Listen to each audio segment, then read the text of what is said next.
Haters will say it's never gonna happen. I'm a hater. Eddie was a hater. Hey, we're playing fucking UMINEKO. I forgot to turn on my goddamn light. Give me 1 second. Lights on. I knew I was forgetting something.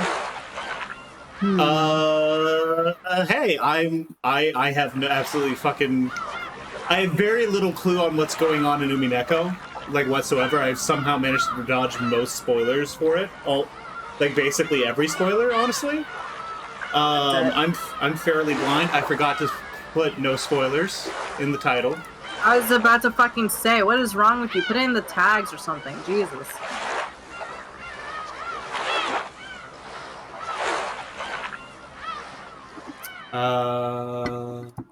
I will kill on sight.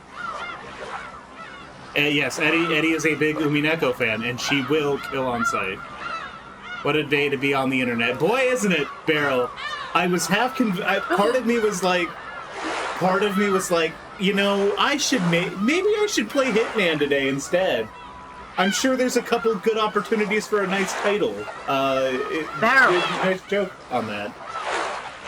Beryl, I had a dream the other night and you were in it. Holy shit. I had a dream and I changed into like a swimsuit, like a one piece or whatever. Like I was on a trip. I don't remember with who or what, but like for some reason Beryl was also there. Okay. Anyways, I changed into a swimsuit because we're going swimming in like a pool or whatever. And Beryl looks at me. And Beryl, mind you, I don't know what Beryl looks like in my dream. Like Beryl is a concept. This is incredible. I was about to say, I don't think any of us have ever seen a picture of Beryl. Yeah, think of Beryl as like the shadowy figure from like like the culprit from Danganronpa Murder Mysteries. Yeah, exactly like that. So, anyways, Beryl's like, I see you went to McDonald's, and I was confused because like I didn't eat McDonald's, so I was like, no. And then like I walked away, and I was like so confused. I was like, I wonder why Beryl said that. So I go swimming or whatever for like a little bit, just like a very short swim, like maybe like a minute or two, and I get out of the pool, and Beryl's like, why do you still have the McDonald's with you? And I was like, what the fuck are you talking about? And I looked down, and like my swimsuit has pockets, and in my right, like they're both stuffed, and in my right pocket, it's just like 10 or 20 pieces of like chicken McNuggets. You cannot hear me over the seagulls. I had turned down the seagulls. Did you hear any of my story? Do you want me to hit start and then you can say the story? No! It's a visual novel. We can't talk over this game. This is a sit and listen. Gotcha. This ain't no chatting time. Something about chicken McNuggets. Yeah. So I was on a trip somewhere. I don't know with who. I don't know where. And you were there. And you were like, as a concept, like I didn't know what you looked like or whatever. Like you were just like the shadow culprit guy from Danganronpa. Anyways, I changed into my swimsuit. And you looked at me and you were like, oh, I see you had McDonald's. And I was like, no. In my head, I was like, I don't know why Beryl said that to me. That was kind of weird. So I go swimming for like 1 or 2 minutes. I get out of the pool. And you're mind you, you've been outside of the pool the whole time, like at the edge, like you did not go swim. And you looked at me and you were like, why you still have the McDonald's on you? And I was like, what are you talking about? And I looked down and my swimsuit has 2 pockets and they're both stuffed, but specifically the right one is stuffed with like 20-piece McNuggets. And I'm like, oh my god, what the fuck am I doing with 20-piece McNuggets in my right pocket of my swimsuit? I just went swimming. That's crazy because it's shocking how often you ask that when Eddie's around. So, but like in my dream, it was not like swimsuit shorts. It was like a one-piece swimsuit with pockets. Like I guess like the lower part was like almost like shorts, but it was too short to really be called shorts. Anyways, that doesn't matter. Because the McNuggets were like dry. And in my head, I was like, I guess they're still good, but I shouldn't eat it because I just did laundry like yesterday, like in real life, like I had done laundry the other day. So that means, like, if I left the McNuggets in my swimsuit that I had washed yesterday, that means they went through the washing cycle as well. So I just need to throw it out. So I threw it out in the trash can, and I turned around to you, and you were like, "It's okay, your secret's safe with me." And I woke up. Eddie, have I ever mentioned that like I find you devastatingly attractive?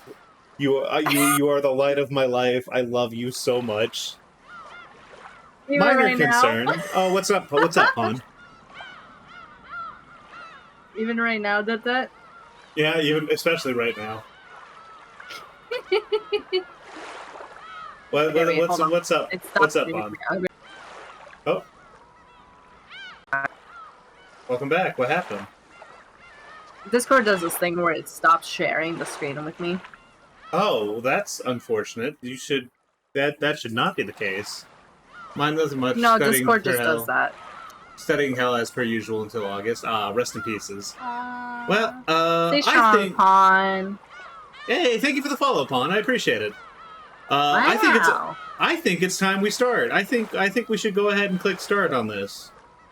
Yeah, sorry. It was really important, though. No, it's fine. I really enjoyed your story. I hope Beryl enjoyed it. Episode. Remove the lock on this episode if you do not progress.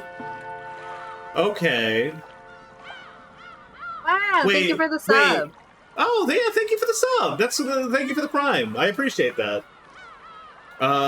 Boy, huh? 1, 2, 3, 4, 5 through 8. Don't worry about that. Well, you know. Yeah. Welcome to Rokenjima. The Golden Witch extends to you her heartfelt greetings. Before anything else, please make yourself at home. There's nothing to think too deeply about. Just be silent and take in the events in their entirety as they unfold. It is all that is asked of you. The difficulty level is standard. Let us all begin on the let us at least begin on the trodden road. Okay. Sure. I love not thinking about things, Eddie. I'm so excited to not think about things. Yay! I'm so excited! Story is undoubtedly nothing more than fantasy. It could not possibly have any relations to real persons, organizations, places, or events. I love horror. You. Damn, he be drinking. How do we want to handle this? Because this is a visual novel and it's voiced, but it's also voice acted in Japanese. I know a lot of people like to have a lot of people like to have. The voice acting's really good.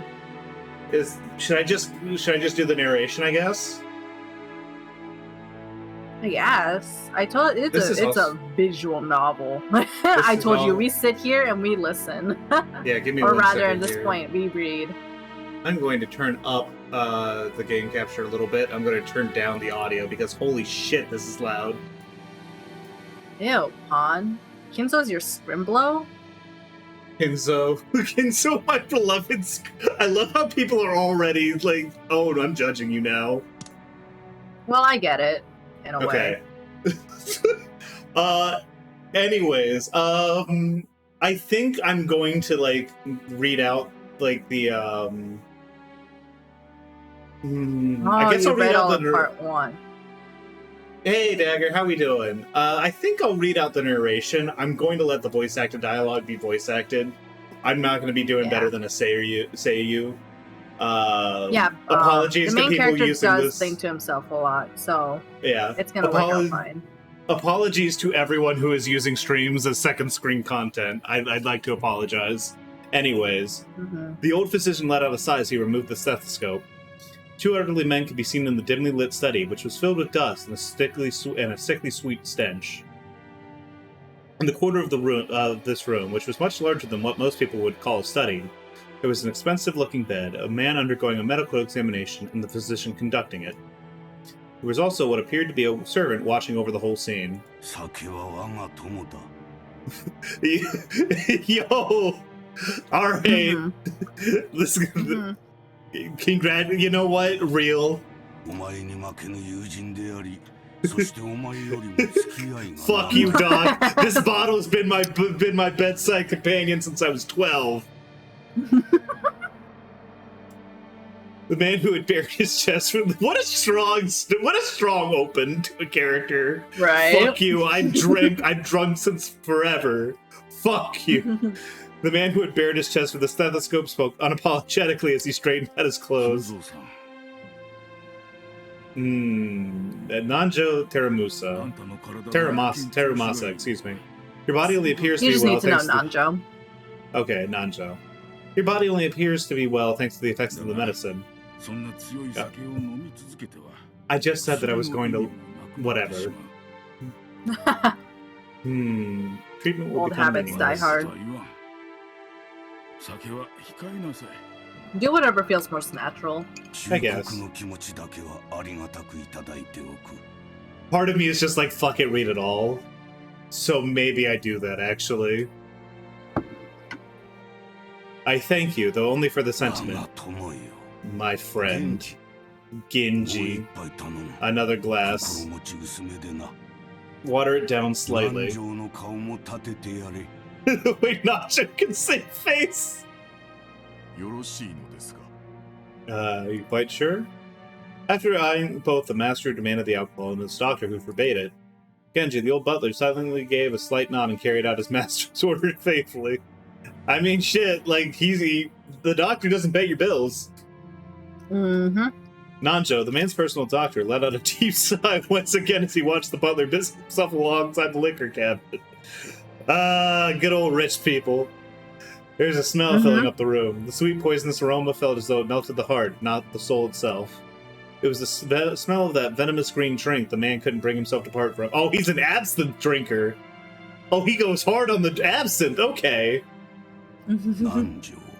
This man likes to get fucked up like old school style. All right. He's old. You were my close friend of many years. It is crazy how fucking loud this game is. Yeah, can't you turn it down? Yeah, I'm gonna turn it down a little bit more. It's already mostly all the way off. There. And I'm gonna turn it up a little bit for the stream again.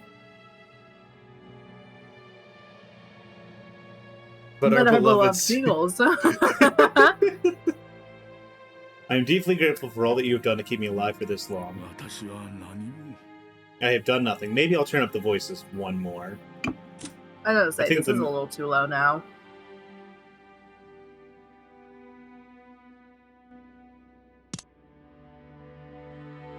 And then I'll turn it down for stream a little bit more. Actually, maybe we turn... I think actually keep the voices one pip higher and then the music where it's at.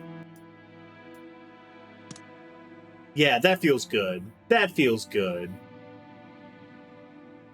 I'll be the judge of that. Alright. I have done nothing.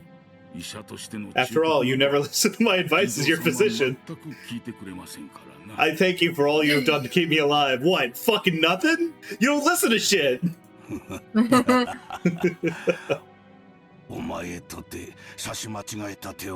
And you never listen when I warned you about a mistaken chess move you're about to make. Seems we're even. I don't know, man. My lord. Thank you. I wouldn't die if I ran out of your medicine, but I would if I ran out of this. With one on Nanjo, who had his face set in a resigned expression, Kinzo took the glass that Genji was holding out to him. There are probably very few people who would associate the venomous color which filled the glass with an alcoholic beverage. Nah, that shit's absinthe, motherfucker. Nanjo, be honest with me. How much time do I have left? Yeah, now. How short must I make it to get you to stop drinking?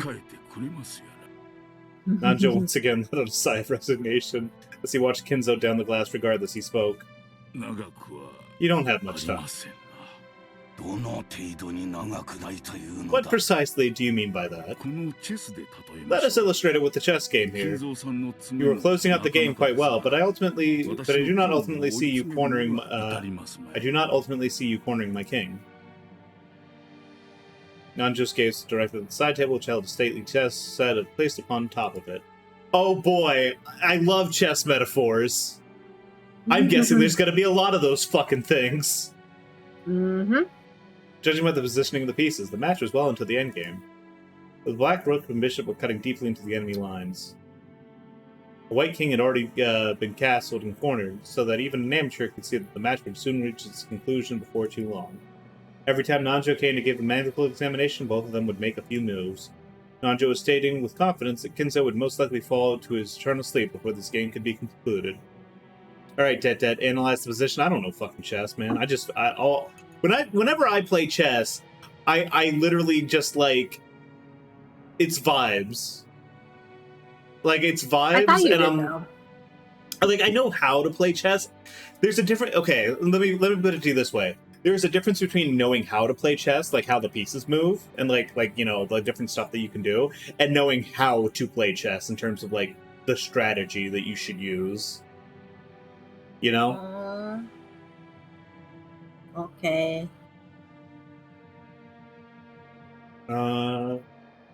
These were less the words of a physician than they were the words of an old friend. Were you a normal patient, I would recommend that you write a will at this point. What is a will, Nanjo? I don't know. It's what allowed you to accumulate your fucking entire fortune, dipshit. Handwritten instructions to the vultures on how to devour and scatter my corpse. You got a fucking chip on your shoulder, dog. Yeah, he's a drama queen. No, not at all. As the word suggests, it's a way for you to record your will for later generations. It is far more than a means to divide up your inheritance. Ooh, I could turn it into this into a fucked up murder game. And apart from the divisions of the inheritance, what might I write of? Oh, there's your regrets. Matters you left unfinished. Things you want to be passed down. And things you want to tell. Anything you want. I like the doctor. The doctor seems alright. Yeah. Kinzo's so fucking full of his... He's so up his own ass. It's incredible. He's so funny, though. He is really funny. Things I want to be passed down and things I want to tell. Ridiculous. I, Ushiromiya Kinzo, have not one thing I want to tell or leave behind. Then die. Then die. The fuck? I was born with nothing. I will die with nothing. I don't believe you. I don't believe you. There is nothing I wish to leave to my foolish children.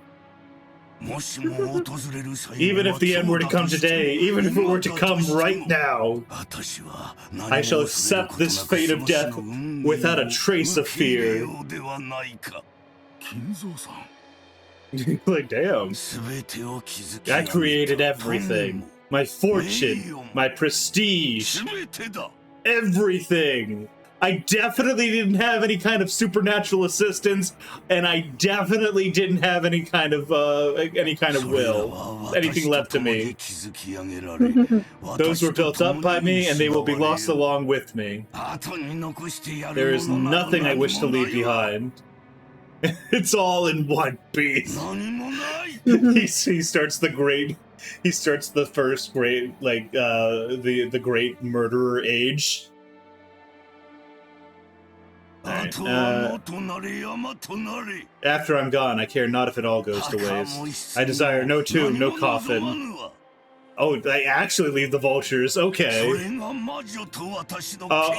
I did it all myself! It was all me! It was all me and this deal I made with this witch! like, come on! How you gonna fucking be out here like I did it all myself? I was the biggest Chad. My dick's so big. My fucking thieving children. I did it all. It was all me and this witch. Also this witch. When I die, everything will be lost. That has been part of the promise since the beginning, and that's why nothing will be left behind. Like. Oh, okay. Yeah, whatever. Thank you for the tutorial. Can I get past this? No. Like, fucking... Oh, Jesus. This fucking guy. Have not one thing... Whatever. No, it just started reading the line again. Pulled himself up by the witch's bootstraps. It's incredible. There is nothing I can leave behind. After reaching a furious crescendo, Kinzo suddenly slumped over. He was dead. His expression was limp and feeble, as though an evil spirit had possessed him and then left. The doctor's watching this like, witches, huh? Maybe that absinthe's getting to you a little bit, my man. Too much wormwood? However, I do have one regret. I have nothing to leave behind, but there's one thing I cannot leave undone. You should write that shit down, man. Write it down. Of course, it would be best if you could finish it before your time comes. However, even if the worst happens, those who come after you will carry it to completion. You must leave behind your regrets so they can be resolved even if you are unable to do so yourself. That's what the will is for, my man. When Nanjo tried to gently pat Kinzo's shoulder, the dying man flew into a sudden rage and batted away Nanjo's hand. No good, no good, no good! It must be done while I still live, at the moment of my death.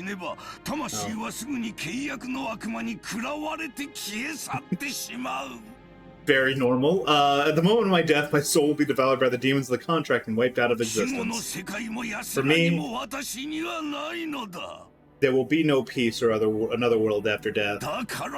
That's why everything must be done before I go. I was born with nothing! It was nothing! I made this deal with a witch that forfeited my soul for riches! I did it all myself! Lelouch ass-looking monologue. Yeah, a little bit. That's why a wheel has no meaning for me! You see, and if I had the time to write such thing, if I had such time to spare, this really does speak to like Kinzo's mentality of like nothing else matters beyond himself. Like the idea that like he made a deal in such a way that like his soul would like not continue to exist after his death, meaning that like he literally doesn't give a shit about anything ever past his death. So like he's got to do it now. Like that's like crazy. Ooh, that's a rich man's mentality. He was born with that at least. I'd want to see it. Want to see it one more time. I want to see. Excuse me. Let me give this the proper emphasis. I want to see Beatrice's smiling face for one last time. Oh, Beatrice, why do you resist me so? Oh, Beto. Oh, Beto, why do you resist me so?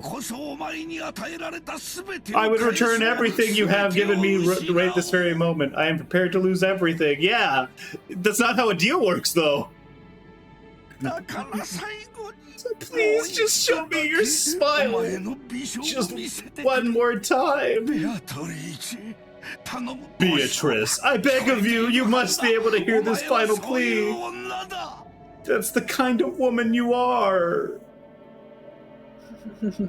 Beatrice is like, nah, but your grandson's kind of hot, though.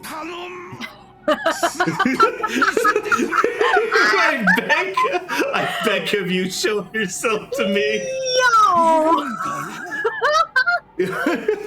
You're here, aren't you? He looks like just the kind of idiot I like. You're standing there invisible, listening to every word I say, and even now you're mocking me from somewhere in this room, aren't you? Man, like, the doctor sitting here just like, damn, this dude has lost his fucking mind. Please appear before me one more time. Smile. Feel free to scold me, even snatch away my life by your own hands if you wish. I don't want to die alone like this. Fucking Genji and like fucking the doctor just sitting there like, god damn, dude, the fuck? I cannot let myself die until I've seen your smile just one more time. Ah, Beatrice. Beatrice. I like the sprites in this version the best, though. Yeah, I specifically, like, this is like a weird hybridized version. There's like a weird thing that, like, is out there that combines, like, certain aspects of, like, the different versions. Like, they have the sprites and stuff of, like, the PS3 version along with, like, a specific translation that's considered to be the best one or whatever. I set this up, like, I want to say I set this up, like, a year and a half ago, though, so I cannot remember for the life of me, like, exactly what the process was. This has been...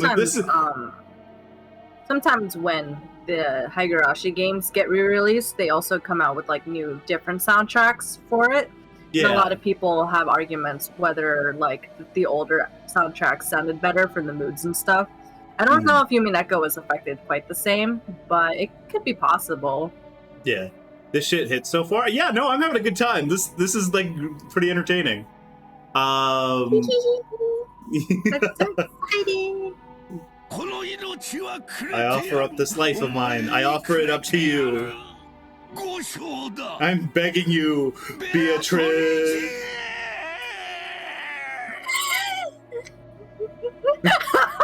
Part of me is like, part of me is like, I'm looking at, like, the way he's holding out this Beatrice line, and I'm like, I really want to say Beto. Yeah, that is how he pronounces it. Sometimes, I think. Oh yeah, the opening. Yeah. Yeah, UMINEKO! Yeah, UMINEKO! Oh. Actually, get this Japanese shit out of here.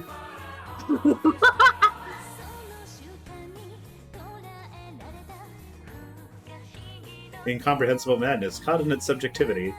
The voices of the epitaph starting to talk to you. Yeah, this is a Japanese visual novel, alright. Let's go! Yes, human. It's about a crazy family. Isn't there an anime about this? Are there crazy ladies in this? I feel like most of the people in this, most of the characters in this are, like, fairly unhinged. And most of the guys as well. I think there's, like, one guy who's, like, painfully normal. That guy. I think George may be the only normal character. I've been led to believe that is the case. Yeah, there's a lot of, like, witch characters, so that's probably what Human's thinking about in terms of crazy ladies. We'll get there. And Pon, there is an anime for both of them. They both kind of suck, although arguably the UMINEKO one is, like, the worst one. I would not recommend watching it. In fact, it will ruin UMINEKO if you watching it. Just go with the visual novel or the manga. Yeah, it's over. It's unfortunate, but it is what it is. I remember, like, when they announced, like, Higurashi Go, which is first day, October 4th, 1986. Okay, so let me get this out of the way. We will not talk about Higurashi. No, I am going to talk about it real quick. Whoa! Whoa! do I give Battler the whoa, man? Holy shit! No. That was fucking crazy. No. You gotta give him the whoa. What? Whoa. Whoa. Oh god. Okay, anyways, so getting back to Higurashi, I remember when Higurashi was coming out, Go was coming out, and, like, it was supposed to, like, they announced, like, it was like a remake of the original, and, like, Eddie was, like, super excited because she really loves Higurashi. And, like, she was like, yeah, because, like, the original one was, like, pretty okay. But, like, the animation and, like, the art in it was, like, really dog shit. So, like, fixing that is, like, maybe, like a really important thing to do. And then, like, she started watching it weekly along with Wonder Egg Priority. And, like, it was the craziest, it was the craziest, like, 3 months that I'd ever seen. Because they both came out on the exact same day. And every single Thursday, I would message Eddie, and, like, I would just listen to the despair creeping into her voice, and by the end of it, I swear to God, she's like, I would rather kill myself than watch this. Yeah. I'm still going to finish them. So, like, disclaimer, Higurashi anime is so iconic that I would recommend it to people because it's such a, like, it's one of the, like, most iconic animes ever for how ugly it is. Continue and explain this. I'm going to grab a drink real quick. However, it does, like, fuck up, like, the story quite a bit, in my opinion. Or even, like, factually, because, like, the Yumineko and Higurashi games are, like, murder mysteries, so like technically speaking you should be able to figure out who the murderer is by the end of this game, or like the animes, but because of the adaptation of Higurashi fucked up, they had to like make up their own original episodes to put in those extra facts they forgot to put in earlier. And as much as that was like a downer, I'm gonna say it's actually one of my favorite episodes of the anime version. Incredible. So, anyways, if you want to watch Higurashi, like if you're more into watching anime than like reading long visual novels or manga, I'd recommend it at least for Higurashi, but not for UMINEKO. Okay. Anyways, Ushiromiya Battler. Whoa.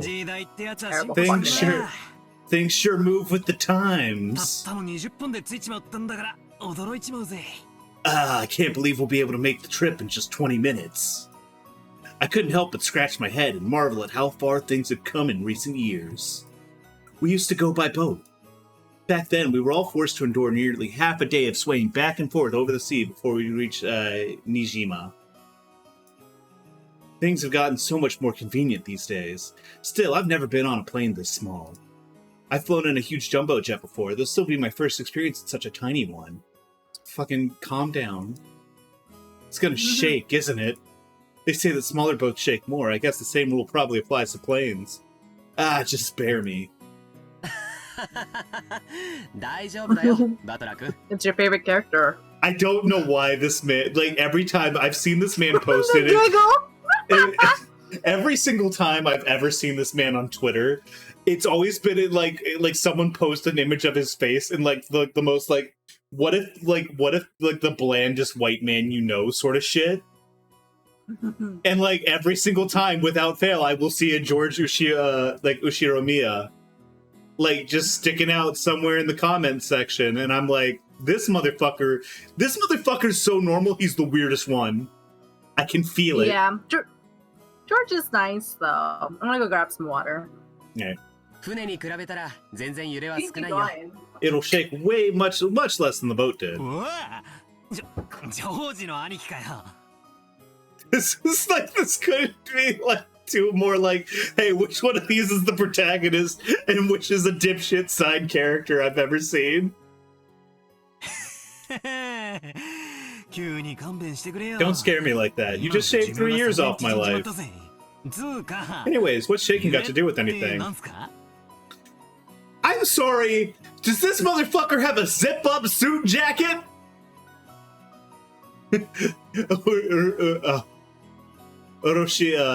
Ushiromiya George gives off big Toby Fox saying Toho Project vibes. Yeah, it's pretty good. You don't think I'm actually scared of the plane shaking or maybe falling out of the sky or something, right? Yeah, but you're a giant bitch, Badler. I can tell you got bitch in your heart. Of course not, my mistake. I'm sure you've changed a lot since we last saw you. After all, it's been 6 years since then. You're not a kid anymore. Ha ha ha ha. Here you are, old enough to smoke and drink. I've got no interest in smoking, but I've always wanted to try some booze. They got your dad's genes. I bet you can hold your own when it comes to drinking, right? Give me 1 sec. Oh god, it has total clicks. That's a crazy stat line. I'm gonna turn the voices down, actually. Because I'm also reading so that along. You can talk better? Yeah, well, yeah. It's pretty hard to do with business in Japan without it. That's exactly right. So I was thinking I'd take my first shot of it tonight at dinner. That's no could, Badler. Could? You're still a minor. This is the least realistic line ever because, like, fucking, like, they're rich. he could have been like slugging them back since he was 5, and I don't think anyone would have given a shit. I mean, that's what Grandpa did. Drinking alcohol is known to stunt the growth of minors, and I'm sorry, I'm sounding like a cop. Anyways, bye. Come on, I'm tall enough already. In fact, it'd be easier to find clothes if I shrunk a little. What does that have to... I puffed my chest out proudly, completely missing the fact that that's not what George meant at all. George, if anything, I don't think liquor could do anything to damage his IQ worse than it already has been. Sorry. I really appreciate how like immediately you get the idea of who these characters are. Like, this dude's an idiot. This dude's fucking stupid. UMINEKO's introduction to these characters is so good. One of my favorite aspects.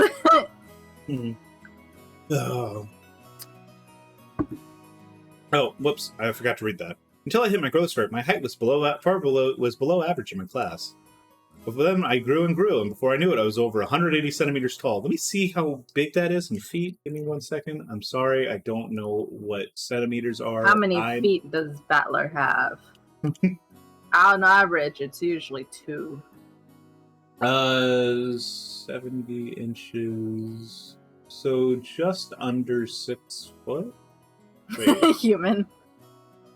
Hi, human, by the way. Okay, yeah, he's just under 6 foot. That makes sense. He's Japanese. Oh my god, I can't with you. What? Oh, I just saw the poll. Yeah. Listen, we were like, let's do a lightning round real quick because I couldn't decide. Let's go. I guess I have all that muscle training and those shady mail order performance enhancing drugs to thank for that. And you're drawing the line at liquor? Battler Ushinomi fucking snorting rhino pills? What? But then I'd never dream I'd shoot him 10 centimeters above George Aniki, who'd reached his peak height early on. No. What the fuck do you mean he's taking gas station boner pills? Damn, I bet all my relatives will say, look how big you've grown, Battler Chad, or something.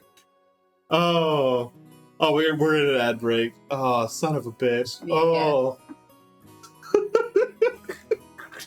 What the fuck do you mean he's been on hormones?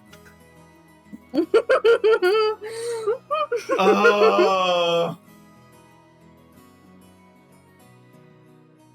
Anyways. Dragon Girl. I'm not sure what that means.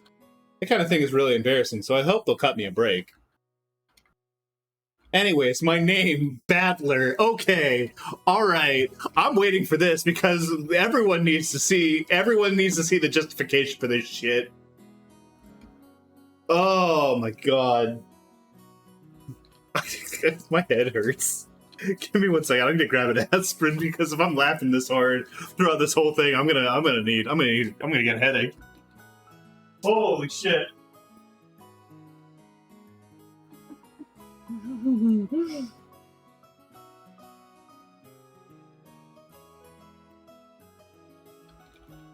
Ugh.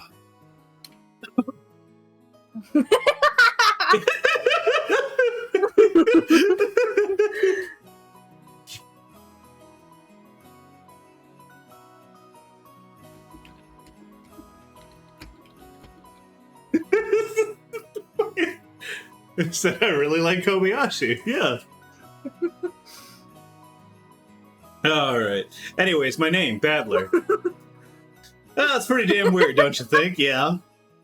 I gotta wonder what my parents were thinking when they gave me that name. Are we getting a fucking birth flashback? Oh no, it's a check-in. This is not a hospital. Okay, this is a travel agency. Yeah. I was gonna lose my fucking mind. I never met anyone who could read it right the first time. Oh, Battler? I used to get called Sento-kun. What? Too bad, swing and a miss. My name is written... However the fuck that's written. I can't read kanji. I can't read kanji. Can't read kanji. Never thought I'd see the day. My name is written Battler Yoshima.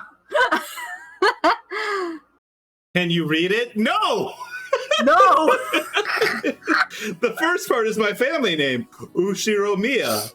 That's a fairly plausible Japanese pronunciation so far. The problem is my own name. This is really crazy because like the English-speaking audiences are just like, yeah, his name's fucking Battler, and then like the Japanese audience is like, no, sit down. You're gonna fucking flip when you hear this.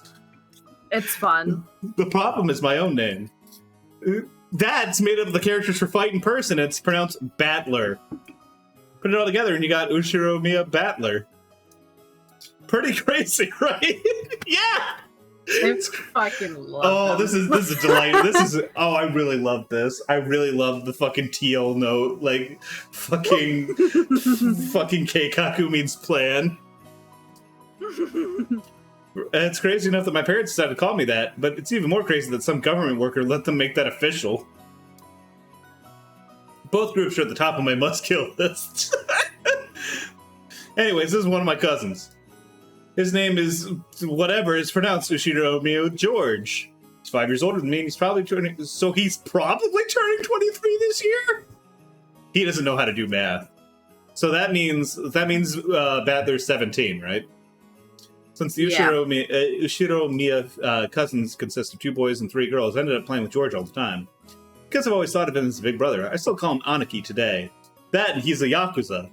You wouldn't think based on his unassuming face, but boy, he's got a fucking big-ass tattoo on his back. Whoa, Battler-kun! Look how big you gotten! You little scamp. You know what they say, leave a boy for 3 days and you'll hardly recognize him. These are completely... What? How are these characters in the same... How are these characters in the same game? How are these characters like, yes, this person exists and lives with this person all the time, actually. It must be in his blood, I suppose. Do you want to read the female parts? No. Okay. Gotcha. I mean, I can if you want. Rudolph wasn't that tall either until around his high school years. Most people end up taller if their growth spurt comes late. It's nothing special. I just had all those fucking rhino pills. Real man needs to be tough on the inside too, which is what all those 5-hour energies did to me growing up. Exactly. I'm not letting go of the supplements. I'm gonna carry that one as deep as I can. You can't say that you did all these mail order supplements and expect me not to fucking... That is, you can't expect me to fucking not hold on to that. Exactly. Battler-kun here knows how it works. Real men win or lose based on what they got on the inside. It definitely doesn't have anything to do with the size of their penis. It's the drugs. Can't forget to keep up your training and discipline and your steroid routine. You do that, wait very alertly for the perfect moment, and strike. Now, even I never imagined that I'd become the company president I am today, master of my own domain. Think I've come this far after starting out penniless and ruined. Boy, Hideyoshi, I feel like you're going to be gone immediately. Gone? I'm looking. Drinking? I don't know if he's going to be he's going to be out of the story immediately. Aww. Why did he turn 20 years younger when he looks down? Don't worry about it. This portly and slightly chubby man. It's not like that. Feels like fucking. It was the 1980s. Redundant. It feels redundant. Is George Anaki's dad, Hideyoshi? Wait a second. That lady's his mom. Yeah, baby. Imagine looking like that, and then your son comes out like that. Like, I guess his dad looks generic enough that works, but like, Jesus Christ.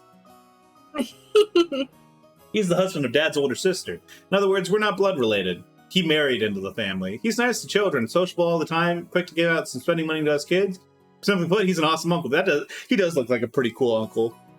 It's a shame that people aren't allowed to be good in this. He speaks in a very odd and noticeable Kansai style dialect, seemingly of his own creation, but he's actually a natural-born Kanto man. You telling me he made up a dialect that sounds Kansai? Apparently, leaving an impression is everything in the business world. Oh, so you're telling me he's like a fake Tex? Like he's a guy who's like in the oil industry who's like wears big cowboy boots with spurs and like wears like a giant like 10-gallon hat, and he speaks in like a really bad Texas accent, but he's like from New York. Yeah. Incredible. So speaking in a different style than other people is an act that makes him stick out more. However, I heard that he gets embarrassed when talking within earshot of a real Kansai person, so he switches back to standard Japanese. That's really funny. I don't really get it, but he's definitely an interesting person. How did George come out of your pussy? I don't understand this. If only you weren't so quick to brag about your life story. That's enough for now, I think. How the fuck did you land her? I'm sure Battler's kind of getting tired of it. Aren't you? Not at all, hee. Nothing wrong with that. I think it's pretty cool for a man to have some stories he can brag about. Did I have a great story about my uncle to tell you about the whole salesman giving a good impression thing? Well, I mean, I know it's good, like, it's important to stick out in people's minds in a lot of different fields, especially sales, but, like, I want to know. This portly and slightly chubby and a little bit fat and fluffy man with big bones. Thank you, human. No, it's very funny. All right, go ahead. Hit us. I don't have anything like that at all. Oh, really? I would imagine a man with your looks would leave girls crying left and right, so I have trouble believing that you have nothing at all to brag about. No. You're joking, right? Of course there's nothing weird. Yeah, no, she's really good. Of course there's nothing weird like that's ever happened to me. I would never even look at a woman. I wouldn't dream of even breathing in a woman's presence. In fact, if you know anyone, I'm all ears. Never mind. I'd really like to do all of those things. So pathetic. I'm sure you would. I'm sure you do have some stories. Is the 17-year-old asking his aunt to introduce him to some women? I think he's trying to be modest. You must tell your aunt all about it later. After all, George never comes to me with anything of the sort. I'm sorry my son is so boring. Please be better. This is my aunt and George Oniki's mother, Auntie Ava. She's my dad's older sister. Our grandpa was really into Evangelion. She and Uncle Hideyoshi are a pair of jokers, and they've always teased me back as far as I can remember. This sometimes made them a bit hard to get along with when I was small. That said, I'm currently in the process of discovering that they are still hard to get along with. Actually, they sucked when I was a kid, but like, you know, I've grown up and matured, and they're still fucking awful. Even so, George Oniki's family is interesting and fun. They seem to get along just fine. They do seem like they're neat. That's pretty much the total opposite of my family. Is that her mom? Is that Battler's? You'll find out. Have you seen Rudolph's son? Huh? He headed off to the bathroom a while ago. Is he still not back? And the poor geezer dropped it in. What the fuck? Wait a second. Wait, what the hell? What the hell? No. Okay, so Rudolph is definitely his dad, but...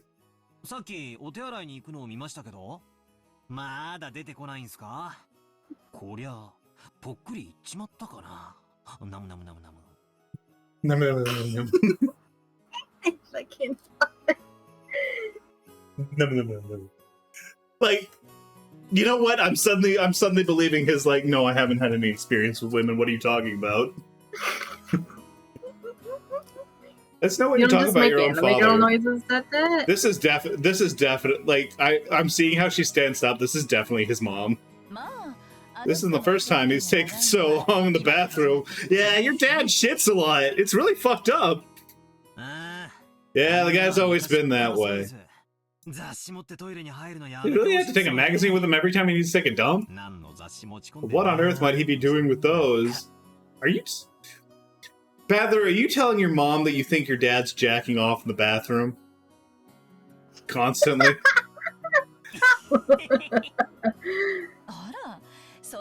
Oh, you don't need to worry about that at all. Oh, she's about to hit him with the no, we fuck every night. I know he doesn't need that.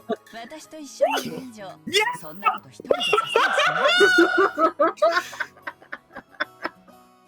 I feel good about that. I feel like I'm locking in a little bit. I feel like I'm getting the vibes. You understand these characters. I get it.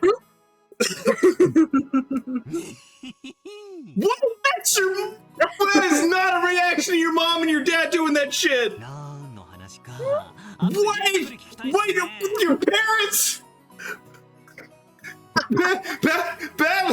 Battler, no.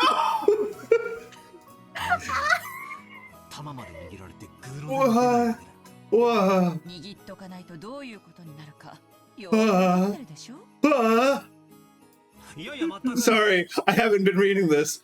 You don't have to worry about that at all. As long as we're together, I won't be letting him do that on his own.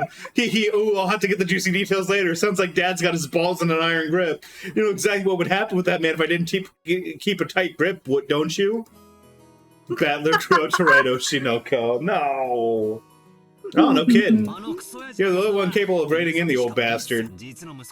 As his son, I'm more than happy to let you take over. Is this like his stepmom? You'll find out. Leave it all to me. After all, that's my specialty. This woman is my dad's wife. Okay, definitely stepmom then. Her name is Ushinomiya Kirie. I keep wanting to say Ushino. Kirie, yeah. As you can probably tell from our conversation, she's not my real mother. She's basically my stepmother. Okay, so I guess that explains like the way that he talked to her a little bit more, because like talking to your real mom like that, crazy. What the hell? Actually, Battler's just a freak. Listen, it's a stepmother, so this is within the lines of like acceptable Japanese. What the hell? So my uncle worked for a company that patented bulletproof glass. He was pitching it to a company in Texas. Of course, they ask if they can try it out, and he's like, of course. Should we schedule a meeting at a shooting range?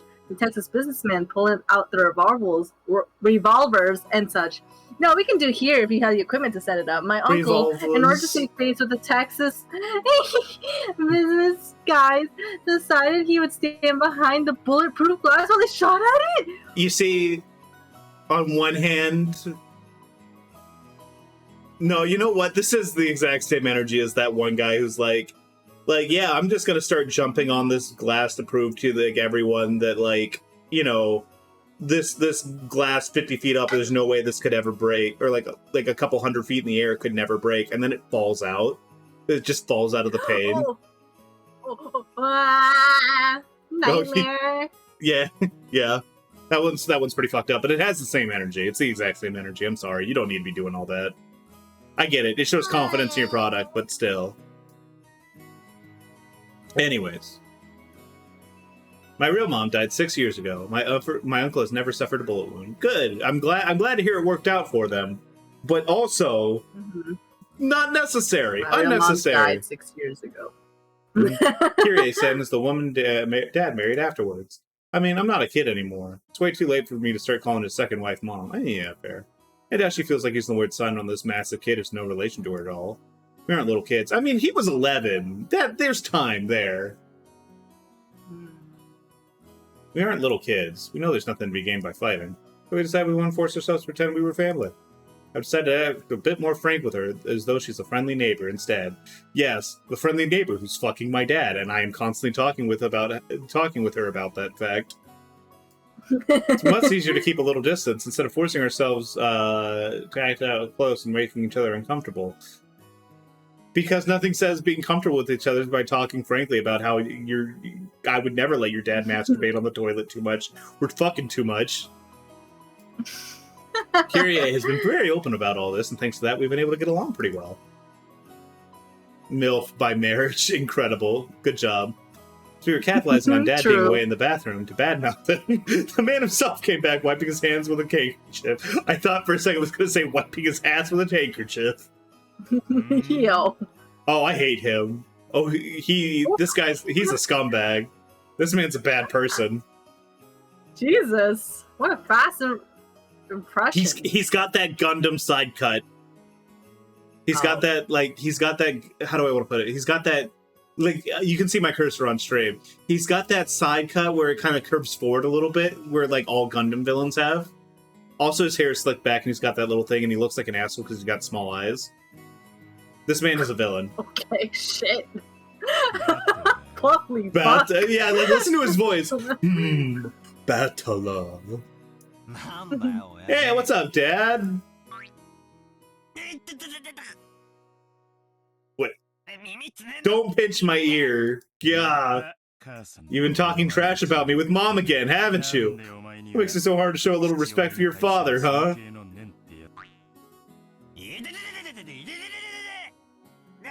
Damn it, that hurts, you old bastard. I didn't need to read that. Stretch my ear all you want. I'm still not going to be able to fly. Yow! Come on now. Upwards, upwards, sideways, around the circle, bound the other way. Multiplier maxed out with an extra ×2 on top. I see. This man's a rhythm gamer. Now say, Father, please forgive me for being so rude. Well, I will. Go find yourself some members-only store if you want it that much. Go find a fucking brothel if you want it that bad. Let it go. This old bastard's my dad. I think I'm pretty tall, but Dad's about the same height. It's probably no surprise that Auntie Ava started talking about Dad's blood when she saw my height. By the way, my height isn't the only thing I got from him. My dick is also huge. It seems like having weird names runs in the family. Dad's full name is written like that. Can you read it? No. No. Not many could, I tell you that. Not me. The mess of characters pronounced Rudolph. He must hate Grandfather for giving him that name. So there's no reason to pass that weird naming tradition on to me. As the old bastard twisted my ear all over the place, Auntie Ava snuck up behind him and grabbed his ear. Hey, Rudolph. Don't take your frustrations out on your kid. Wait a second. Okay, I'm getting. I'm picking some stuff up here. Seen before me was the perfect realization of the trope: the older sister deals out punishment to her prankster younger brother despite her size. I think that's good enough for now, Ava Nason. I'll make sure to stretch out his other ear later on. Oh, okay. My apologies. I must leave some pulling for you to do, Kyrie-san. Rudolph gets pegged, doesn't he? Yes. Make sure Kyrie-san gives you lots and lots of punishment later on, alright? This man's wearing a chastity cage right now. That's what Kyrie meant, right? Earlier? You know what? Yeah. No, I think she meant that. I genuinely started to think she meant that literally. You want to talk on and keep bullying your little brother like that? Hideyoshi-san, I'd like to thank you very much for picking her up. If you hadn't been so generous, she'd still be unsold in the store. You have my gratitude and apologies. She's going to kill him. Who are you calling unsold? Taking 2 or 3 steps back, Auntie Ava unleashes one of her beautiful high reverse roundhouse kicks, which stopped just a centimeter away from the tip of Dad's nose. I see that you know what? I suddenly, if that's not a move in the fighting game, fuck you. It should. After starting out with Tai Chi Chuan for her figure, Auntie Ava then developed an interest in the Chinese martial art. After that, she went through karate, taekwondo, capoeira, and what is it she's learning now again? Anyways, they say a woman's weapons are her lower body, and that's literally true for Auntie Ava. Did you know that a single direct blow to the side of the head like that would knock you unconscious? Not so long ago, I accidentally connected in a practice match and my opponent was out cold. Capoeira? Yep. I love it. I want to see her doing that. Yeah, I want to see her doing that Eddie Gordo shit. Guess I have to apologize for her tendency to lash out with her feet, too. Dad, completely unfazed, shrugged and smiled ironically at Uncle Hideyoshi. Never had a brother or sister myself. So when I see you two bickering with each other, it makes me feel all warm and fuzzy inside. Sure is nice having a big family and siblings. Finish! Oh, sorry. Why not consider making a little brother for George-kun? He's already a fine adult who's about to... Yeah, why don't you fucking come in your wife, huh? Well, he's already a fine What's wrong with adult you, man? who's about to go... That's what she said. Who's about to go off on his own, so it might be a good time to have another child. A little sympathy for the new kid and all the pain and suffering he'd have to live through. Before learning martial arts, she clearly just kicked her brother Josh. Obviously. There's no way. I'm surprised Gorge couldn't even turned out as well as he did after being born to this sinister sister of mine.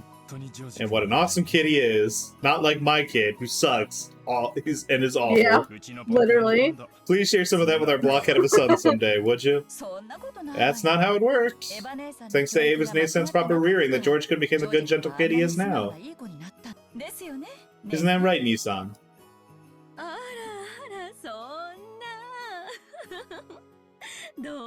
God, it's 1 hour in. We're still at the airport.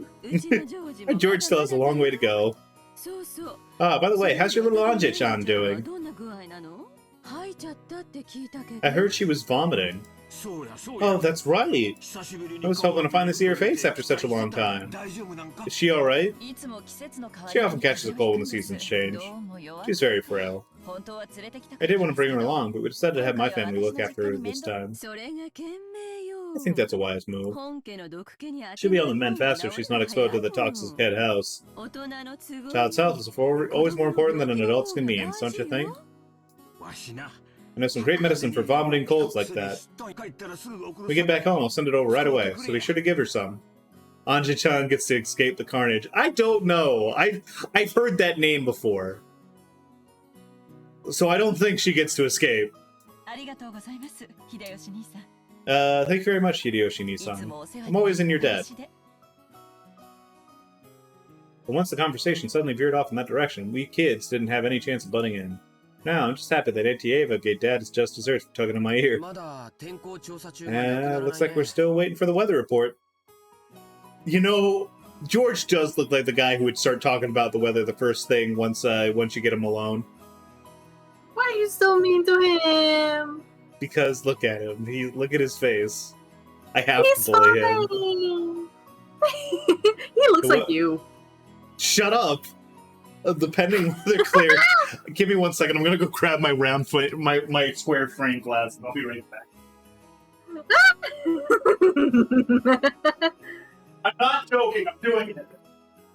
No, come back.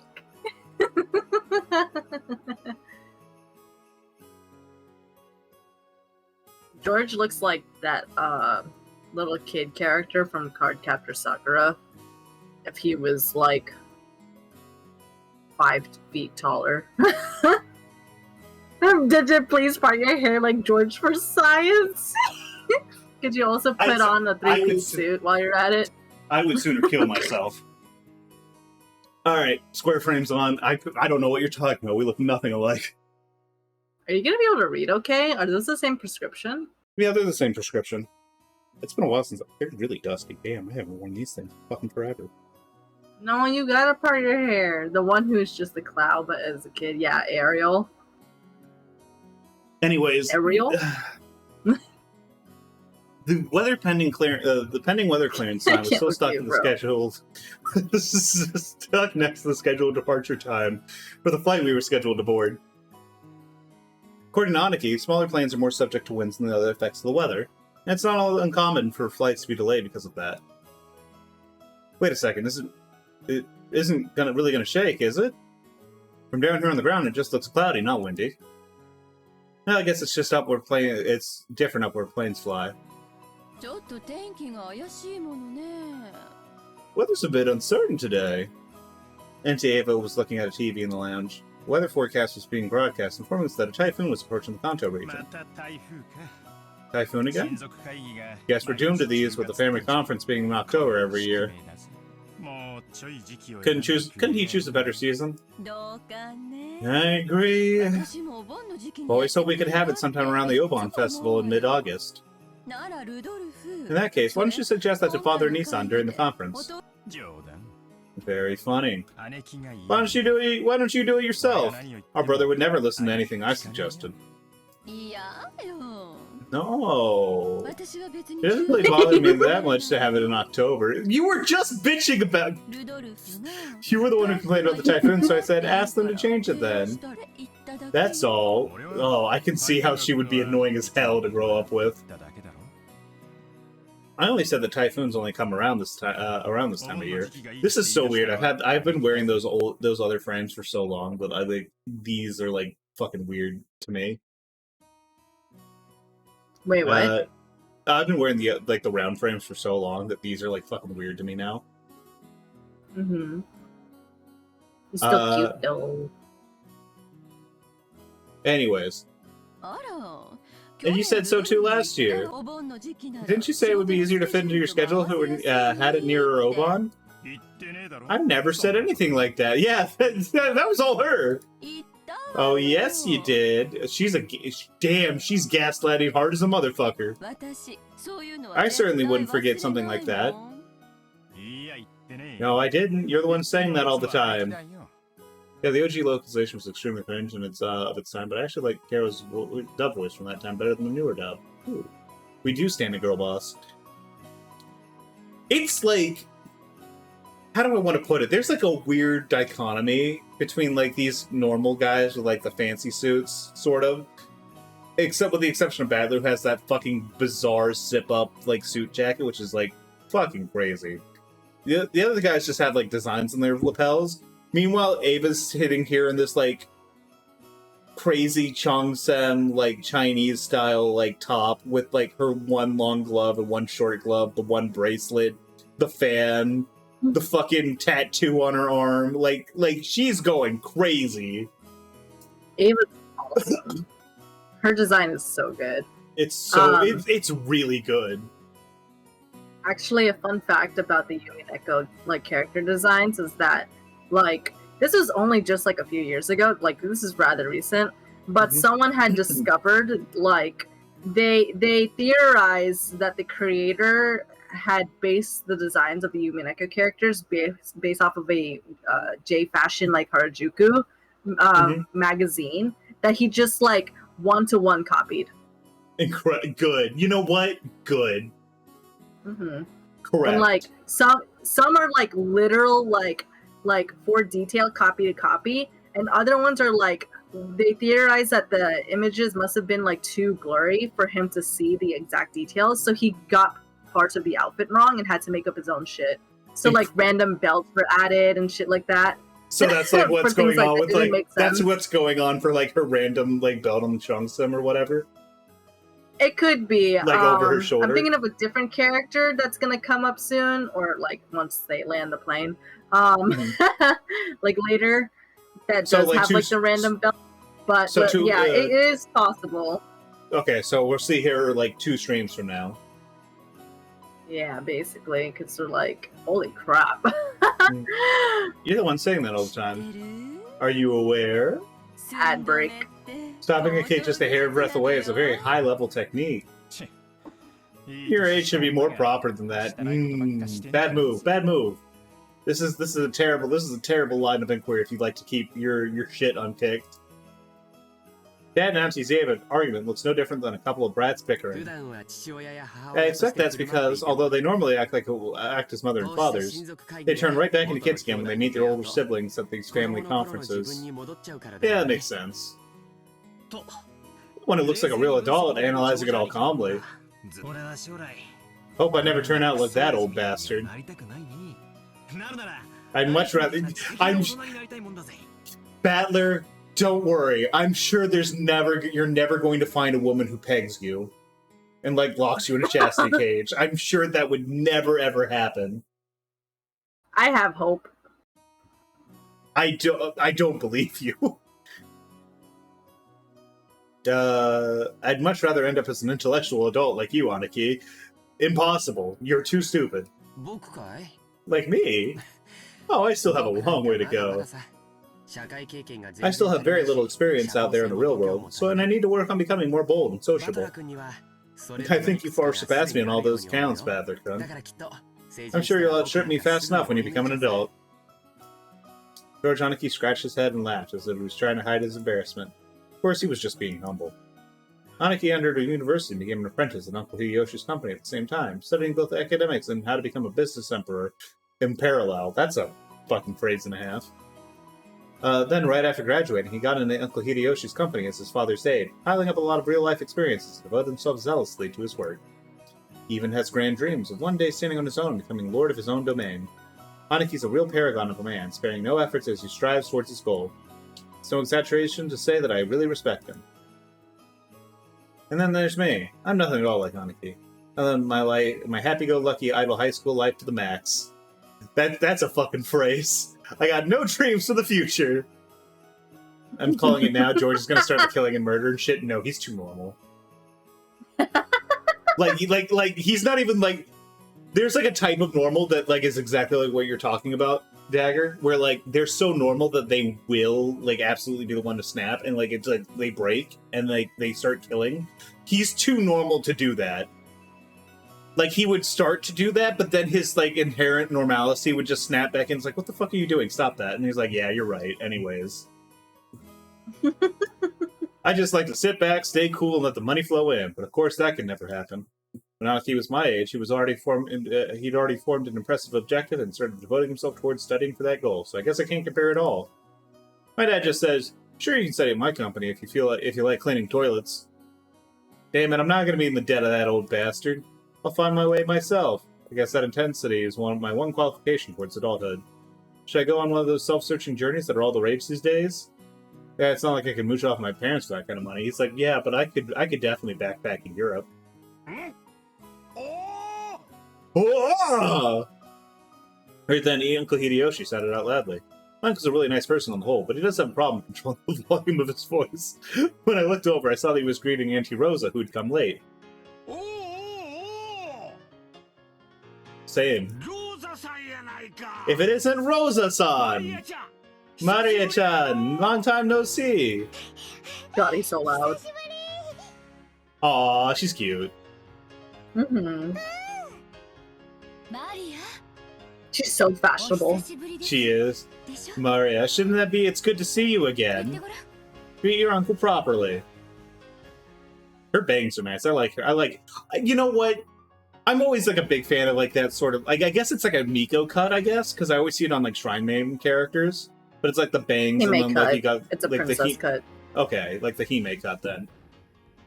I think I see it more on like Shrine Maiden type characters than princess type characters. I'm used to thinking Ojo girls for that. Anyways, but no, like her design's really good. I like everyone's design so far. I think they're neat. Even like just the addition of like, hey, this guy's tie is like pink. He's got the red shirt, and it's like it's neat. It's a good look. Yeah, they got some good-looking characters. They also got some ugly-ass characters later. It's good to see you again. There you go. Well said. How about some candy as a reward? Oh, huh? Oh God, where'd I put my candy? Rosa-san, it's good to see you again. It's good to see you too, Maria-chan. Yeah, it's been too long, Kirie-san. Kirie-ni-san, Hideyoshi-ni-san. And, oh my, Battler-kun? Look how big you've gotten! The one thing you didn't want. Come on, it's embarrassing hearing that from every person I meet. Hey, Rosa. You're late. Plane was on time. You'd have barely made it. I'm sorry. We had some trouble making our train connection. So we're waiting on the weather yet again?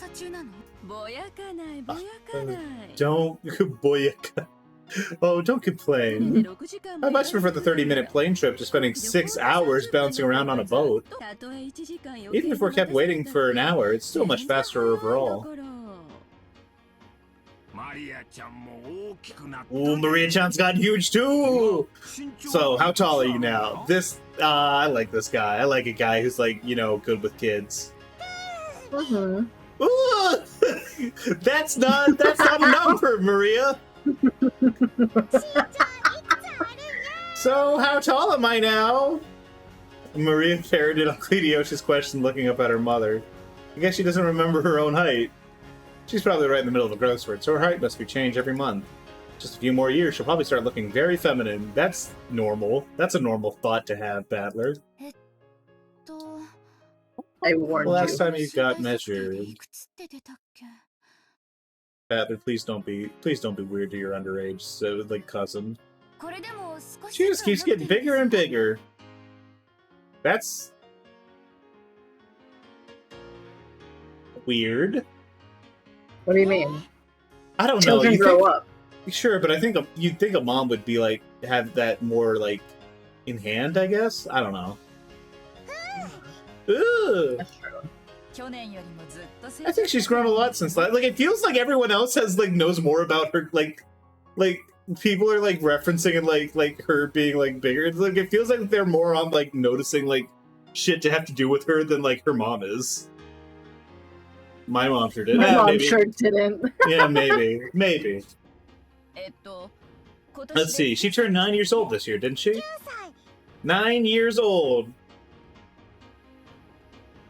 Is she gonna say anything on her own?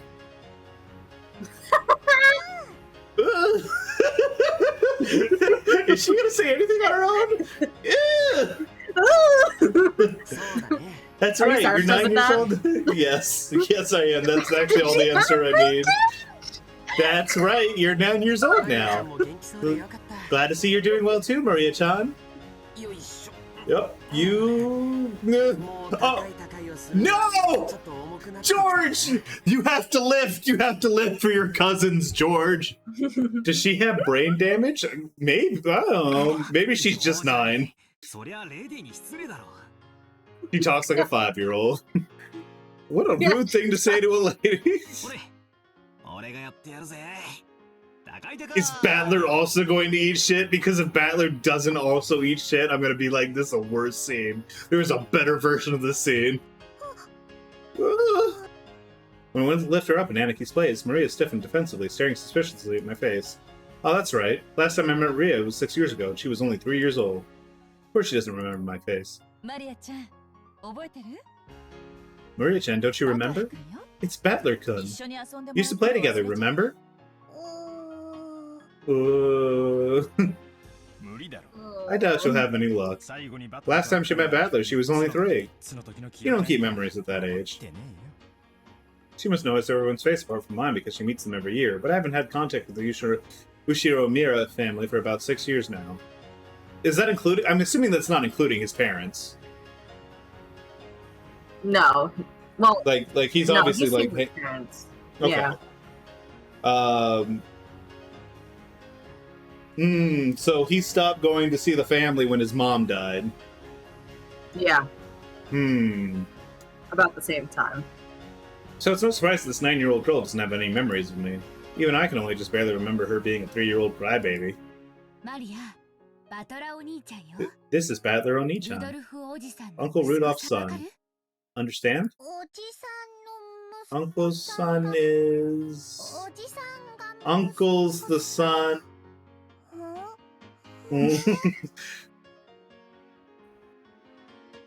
She's not very smart, Ushiro Miria. No. Yeah. Every time I talk shit on this girl, she just goes, ooh. I fucking love it. It's so funny. That ooh was probably the sound of her brain breaking, unable to understand the complicated explanation. What's it? This was a bit confusing for her. This is Battler-kun. He's your cousin, like me. Hey, George Oni-chan. Battler, cousin. Ooh. That's right, you got it. This part of Anaki is what makes me really look up to him. Someone who isn't married, he's just great at dealing with kids. I'm sure that he'll be an indulgent father in the future. Maria looked at me, straight at me with a questioning expression, still asking whether or not it was alright to call me that. Yep, that's me. Orewa Battler. Nice to meet you, Maria. 9-year-olds aren't this stupid in my experience. Battler. Maria. You mustn't address him without honorifics. Call him Battler Oni-chan. Okay. Thoughts? I don't think Rosa likes her daughter that much. Yeah, she seems a little bit bossier than the other parents. She's bossy, but also like I think it's pretty clear that like her daughter's like maybe developmentally challenged. Oh, definitely. I feel like that's fairly obvious at this point, seeing that she's 9. But like she doesn't even remember how tall she is. Which I think is like I think they wouldn't have put that in there unless it meant something. And the way she's like kind of like strict with her in like such a way where it's like clear that she's kind of frustrated. Like I really don't think that she likes her daughter all that much, actually. That's interesting. Or at least that's my assessment of this after like 5 seconds of vibes. It's cool, Yeah, I was Rosa. going to say, we literally just met her, so that's why I'm like fascinated with such a strong impression. Well, like I'm like UMINEKO is kind of like a mystery sort of thing. I've heard like it's like one of those things where like it's pretty like twisty and it's got like a bunch of shit. So I'm in my like AI the Somnium Files like phase where I'm like I gotta figure this out. I gotta figure out what the twists are. Yeah. I endorse that vibe check. You see, I got an endorsement on that.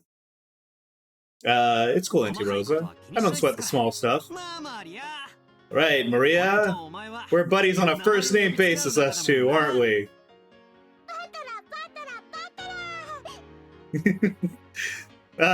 She's cute, though. She's really cute. Stop! Every time I say something about this girl, ooh! That's right, Maria! Not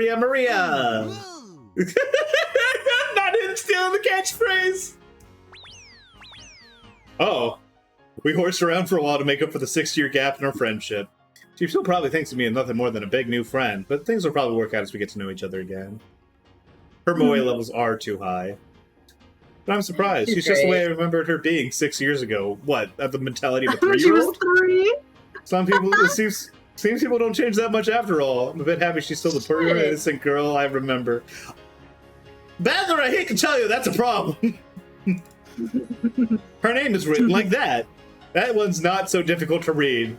Still not for me. Of course it says Maria. Obviously. The third character looks like a cross, which is pretty cool. It is kind of cool, actually. Like I had been looking at that symbol and I'm like, damn, that's a neat one. Her feelings don't usually show up on her face, so it can be difficult to know just, oh, this child is severely autistic. So it can be difficult to know just what she's thinking, but that's how she looks on the outside. On the inside, she's just a sweet, normal girl. Then there's Maria's mother, Auntie Rosa. She's my dad's younger sister. Rosa is written like that. Here's a name that's totally not Japanese. Hard to say it, but her name's almost as ridiculous as Dad. The fact that everyone has white people names. Yeah, why the fuck did Kinzo name all his kids after white people? That's fucked. Rich people. Fucking Beto. Things, I guess. I don't know. I've got to respect her for not ending up as screwed up as he is. I don't think that's the case. I think she's probably the worst one. I don't know, like the way she's like it's always the ones that are like, I have to be the most polite, we have to present the most image out, that are always the ones that are like the most fucked up on the inside.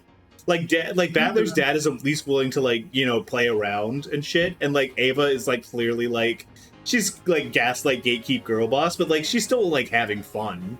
Her, it's just like I don't know, I'm not getting good vibes from her at all. I don't like this white woman. I don't.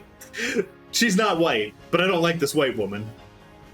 Her mom definitely joined Autism Speaks. Yes, exactly. When I think about it, all the names in my family sound foreign. Only just now occurring to you, Badler. Why is grandfather so obsessed with this? Because of him, even us grandchildren have to put up with this weird naming sense. Even more annoying since grandfather's name is perfectly normal. Yeah. Anyways, there's one thing about Auntie Rosa that's a relief compared to the other family members. The old bastard and Auntie Ava have this annoying urge to tease and mock people all the time, but even though she shares their blood, Auntie Rosa isn't like that at all. She has the most common sense among the siblings. Like Uncle Hideyoshi, she's a kind aunt who will always be on the kid's side. I don't believe that. However, possibly because she's more strict as a parent, she's not liberal with handing out spending money like Uncle Hideyoshi is. Yeah, Hideyoshi cannot be beaten, to be fair. Hideyoshi is like king uncle, right? Yeah, he is like the best, and he's not even blood related. Mm-hmm. That's because he's not blood related. He's like, he married into this shit. We have the entire group of family. Yeah. We have the entire group of family members who are going to board the plane, as though they'd wait for us all together. No comment on what happened, what's going on with like Maria's dad. No, these are things you'll find out as you read the story. An announcement rang out to through the lobby. Our apologies for the wait. Boarding will now commence for Flight 201 to Nijima. We ask that passengers please form two lines in front of the counter behind the white line. You haven't gone through boarding procedures yet, Rosa, right? Hurry up. Oh no! Maria, come on. Ugh! We had to go through a metal detector before going out on the runway. Our small plane wasn't this massive as an international flight, but it was still a plane. But it was still a plane. Good job, Battler. Staff member holding a metal detector checked us all. Yeah, Battler's like that the entire game. I'm glad he's stupid. I'm really glad he's this specific kind of stupid. Once all of us cleared the check, we followed the staff members onto the runway. Come to think of it, everyone here is in the Ushiro Miri family. It's like this is a reserved charter flight for us or something. Maybe he just likes planes. I don't believe that. Our group stepped in front of the entrance to the airplane. Then our guide turned it around and spoke. Looking down at the passengers list, she did. Boarding will now commence. As I call out the names of the passenger list, please take your seats in order, starting from the front row on the right side and going right to left, then on to the next row. I will now begin reading the passenger list. Oh, a burst! Right here! By the way, do you have the cameras? I've been looking all over for them, but I can't find them. Oh. They're in my handbag. I'll get them once we're inside the plane. Heard the candies are a good way to protect your ears from hurting due to the variations in atmospheric pressure when landing or taking off. Yeah, I always make sure to have a pack of gum whenever I fly. It's probably what they're talking about. Hope I get a window seat. Ah, don't worry. There aren't any other kind of seats. According to George Aniki, there are apparently only two lines of seats. Well, then yeah, dipshit. Like, he's like, wow, I hope I get a window seat. There are only window seats. George is looking at that, they're like, boy, you're really cool, Badler. Small plane, alright. Really isn't gonna shake, is it? This dude needs to calm the fuck down. Right here. Don't worry, Badler-kun. I won't shake too much. Nikki, how much is too much? Not too much. You can just swim if you fall from a boat, but if a plane crashes, you're screwed, right? We all get our own parachutes in our seat, don't we? Wait, don't? We don't? Badler, stop being a fucking pussy and get in. Dad! Don't push me! We don't get parachutes! Why is your son such a dipshit, Rudolph? Alright, I love that they really solidified that Battler's a scaredy cat. Alright, stop fooling around. Let's move along. Ow, Kyrie! Don't push me! This blockhead isn't moving forward.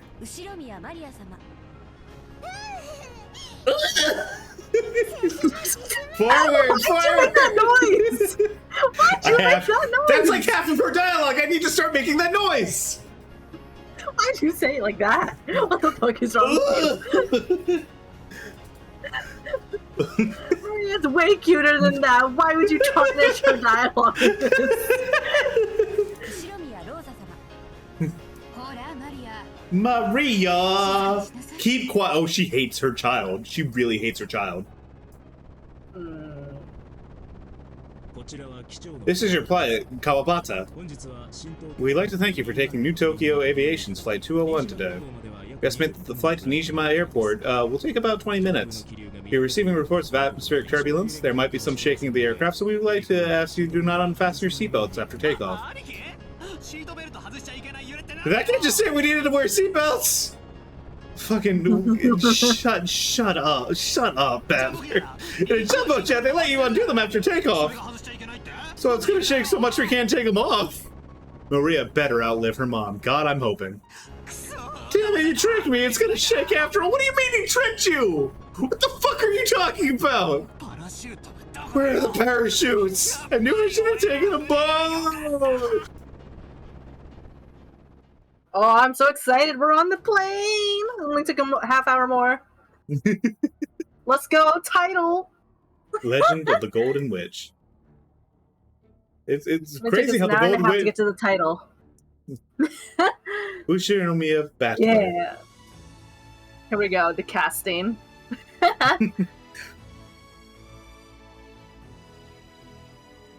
Ushinomiya George. Jessica. Maria. Who the fuck is Jessica? We'll meet them. Oh, probably they mentioned the brother, so it's probably his wife, I guess. Kraus is probably the... Yeah, it's Natsuhi Hideyoshi. Don't know who Natsuhi is, but Kraus is probably the brother. They organize the names by, like, the siblings and their partners. Mm-hmm. Rudolph, Kyrie... Like, the ones that'll be showing up in this game. Yeah, Shannon, Cannon... Goda, Toshiro, Kumasawa, Chiyo. Shannon and Cannon, huh? No last names? Shannon is canon. Wow.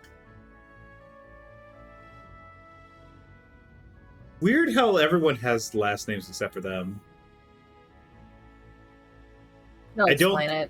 I'm about to say, they're not just, like, minor. They're, like, not minor, are they? Like, they're not minor enough that they don't... I feel like this is not the type of guy who would, like, I'm going to make a character, they're so minor, I'm only going to give them one name. Like... No, they explain it. Okay. Trust me. Every question you have actually does get explained. That's why UMINEKO's so fucking long. Should have taken the boat. The boat. You're fucking off. Stop bitching.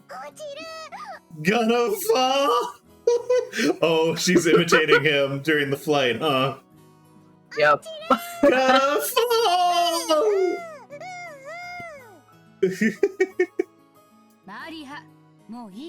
Maria, that's enough. What a surprise. I thought there was nothing that could scare Badler could. This guy can't handle vehicles for some reason. Always gets about falling and sinking and stuff. Does his mom die in like some sort of transportation accident? Oh god. Am I... No, I it's can't... just funny. Okay. I'm not confirming this or denying it. I just think it's funny. You're a disgraceful man, you are. Shut up! That thing was seriously shaking way too much. I just got a little stressed since it was my first time on a small plane like that. Got a little stressed. Sounds like it'd be fun to take an overseas vacation with you, Badler could.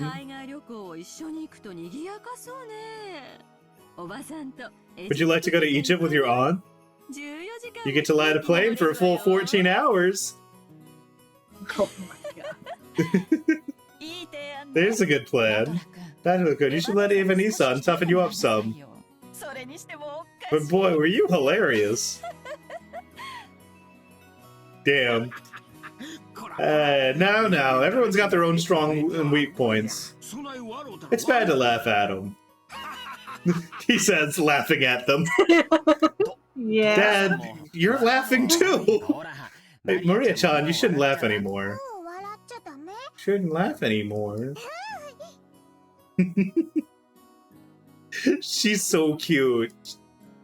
God damn it. I'm so glad that you like her. Because, like, I've really seen a lot of people who first play the game, and they're like, why is Maria so annoying?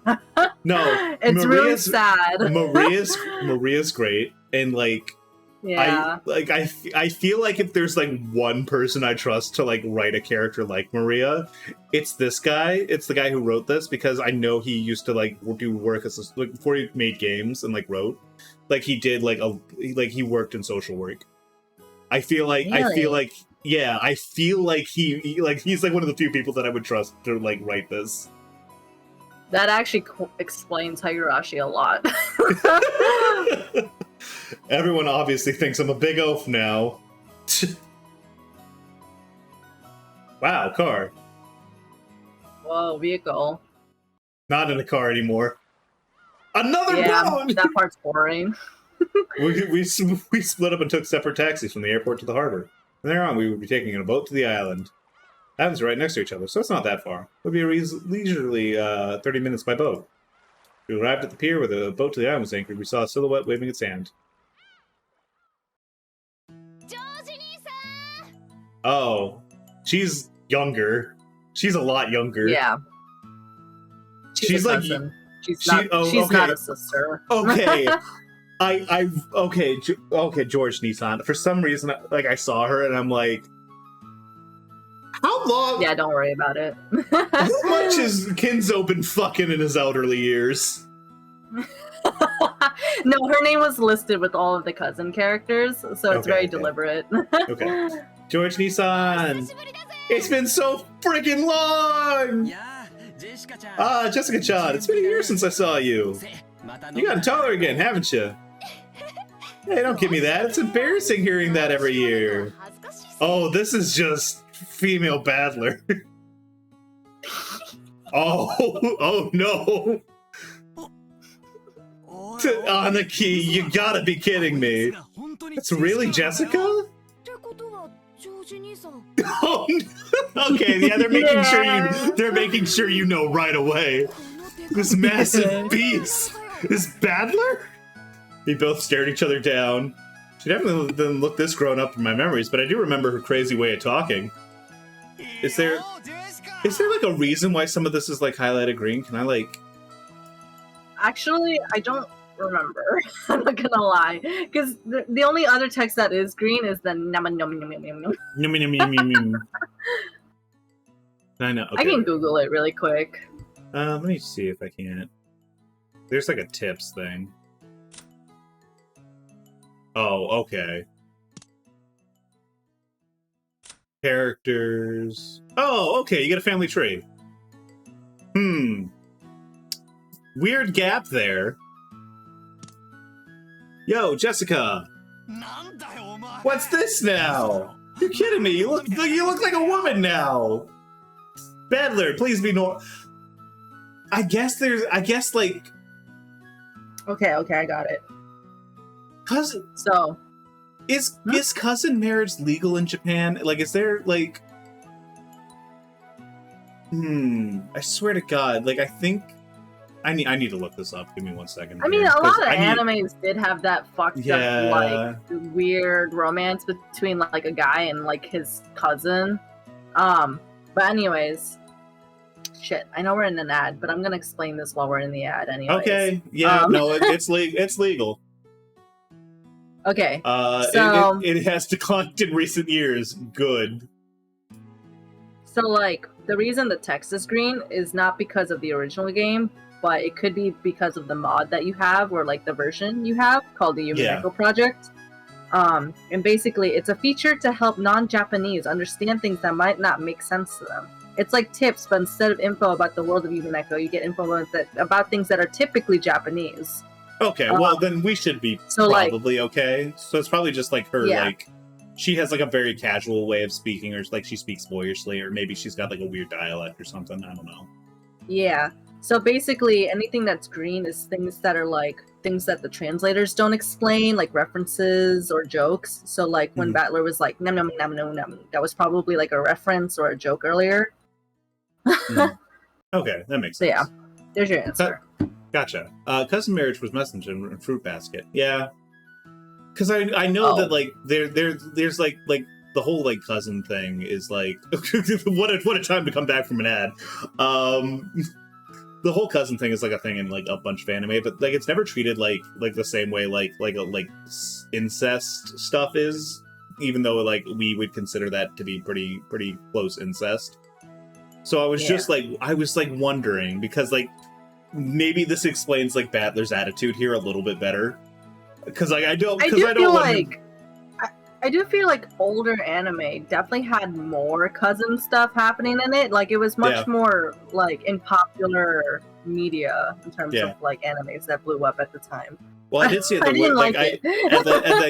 The Google search I did, like, the Wikipedia article blurb mentioned that, like, it's on the decline. So that probably has something to do with it. Yeah. Which, probably for the best. Yeah. But yeah, when I said Battler's a freak earlier, unfortunately, I actually meant that. Okay, gotcha. Unfortunately. He means it mostly as a joke that goes a little too far away, though. So he's not actually into his family members, if you're worried about that. Oh, okay, good. What? You're kidding me? You look like a woman now. Yeah, you know what? That was a good time to pause and look this up. What are these, boobs?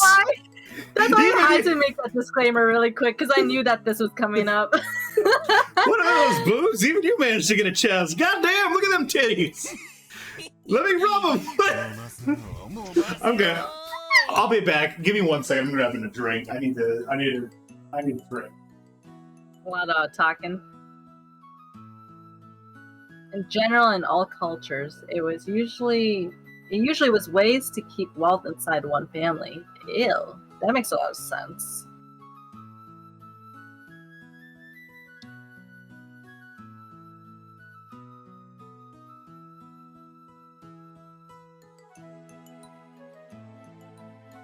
This is one of those things that it's like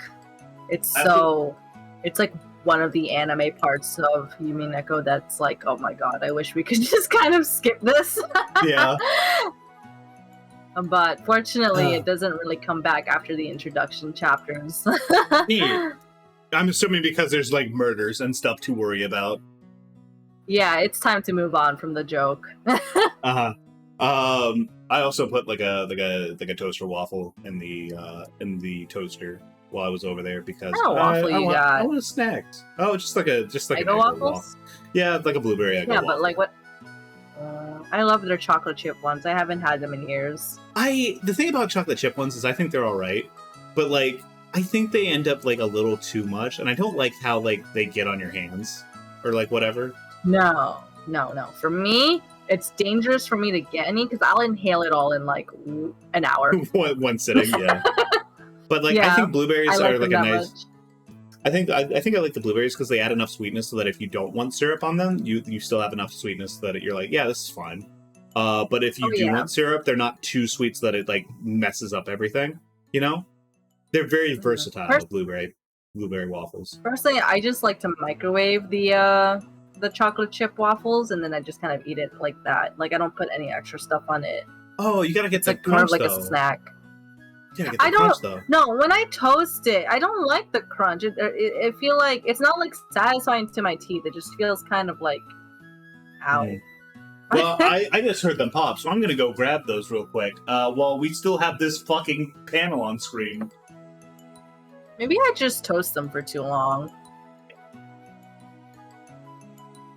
I mean, they're not bad toasted. Sometimes I do it too, but if I had to choose one way or the other, I usually do the microwave, and it's more simple with the microwave anyways. Oh, now I want Eggo waffle.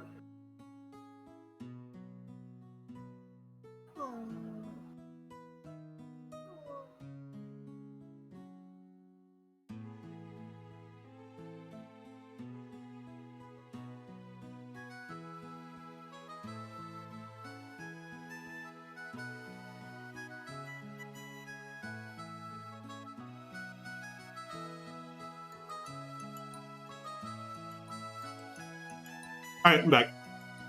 I'm back. One bite. Through you, I'm a blushing flower of 18. I'm not sure what that has to do with your titties, but she's older, okay. Yeah. Just like hair grows out, so will other stuff. Oh, okay. You think I got boobs just so you can go and rub them, loser? This isn't about you, dog. What about you? Got anything to back up that ridiculous size? Do you remember to grow any actual muscle? Better believe it, I'll show you how much training I piled up since back then. Oh, cram it. Oh, okay, that's where her wing is. They all have, like, those wings in their design. Really interesting that, like, Ava's the one who has, like, the tattoo of it, though. That's, like, permanent. As opposed to this, so everyone else can take them off, I guess? And I'm not sure if that actually, like, means anything, but I'm trying to, like, think of things as I'm noticing them. The curse of not having sleeves.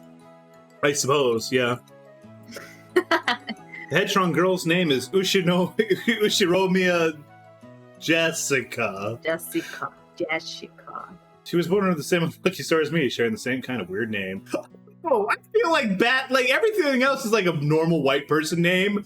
Then you've got Battler's actually weird. Battler's like strange no matter where you go.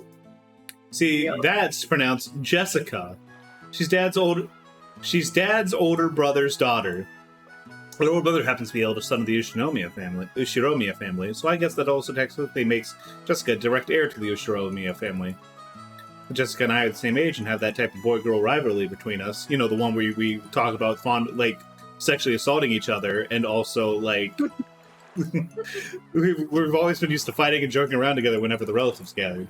Jessica grew more quickly, so she always had me beat in terms of size and physical strength. So when we scuffled as a conscience of strength like this, we usually went Jessica's way. So even though I clearly understand that I'm bigger now, I still don't feel like I can win against Jessica with my strength. Coward? He is a coward. He's a baby bitch. He's a bitch baby.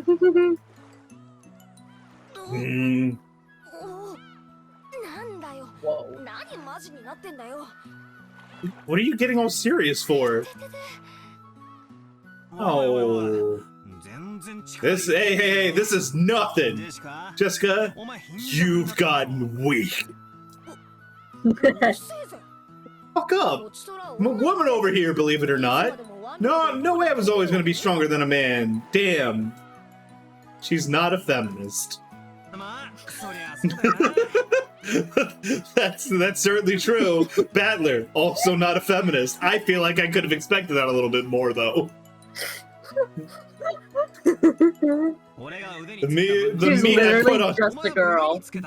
meat I put on my arms when all went to your chest after all. It seems like a pretty even test of strength between my arms and your boobs, don't you think? Why? Bro, you gotta stop.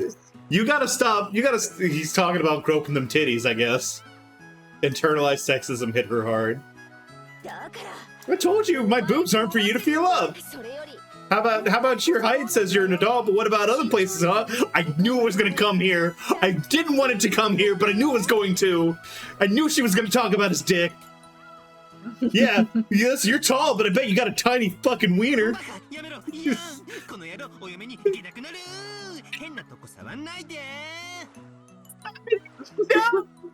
married. Don't touch me in strange places. I really hope my like neighbors aren't listening. Yeah. Say stuff people are gonna misinterpret. Honestly, I was so surprised at how feminine Jessica had become that I had to seriously horse around to try to hide it. My dick was fucking hard. Well, yeah, considering what a bossy brat she was 6 years ago, anyone would be surprised. I guess she's just as surprised. She definitely wasn't expecting me to expecting she'd lose to me in a test of strength. After losing that easily, she must be shocked at how much I've grown in the past 6 years. 6 years. Once again, I'm being shown just how huge a gap that time was. Total defeat.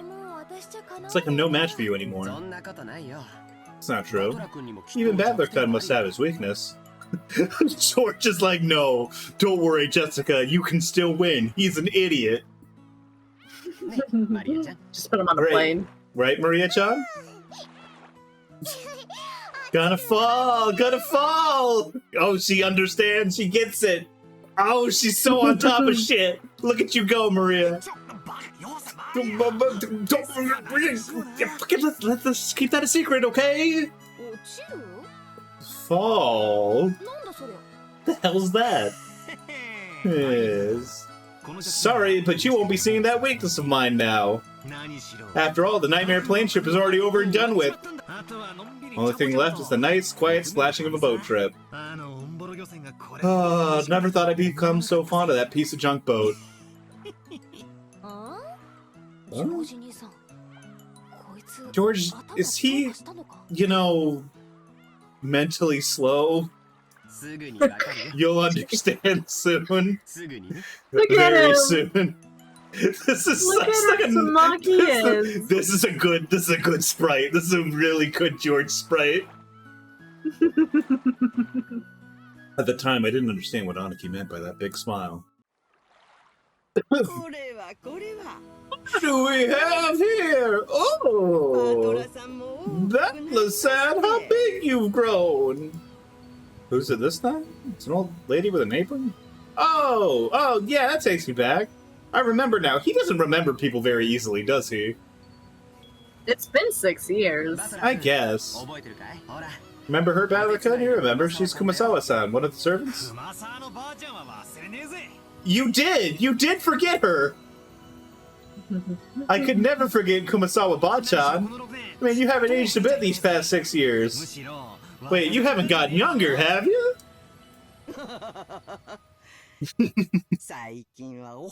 Lately, my skin's been getting all smooth and silky. And look, hasn't my chest gotten even bigger as well? Okay, lady, calm down. Want to give it a rub? I fucking love her. Very funny. My breast rubbing is strictly limited to bouncy girls and my cousins. Even I had some bouncy ones in my youth, you know? Yeah, please, feel free to have a go. I feel like she must have heard the conversation earlier on the pier. She did. I think so. It's chicks I'm looking for, damn it! Not grannies! The jokes I cracked about Jessica were being used against me. Come to think of it, she always was the type to tease people. Kumasawa-san, stop that. Now. Please. People with 1 foot in the coffin shouldn't jump around. Jesus, what a line!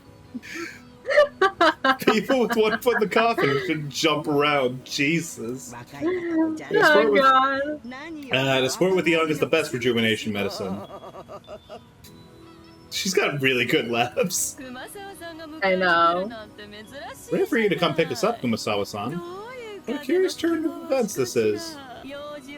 Normally, whenever you're entrusted with something to do, your lumbago always kicks in.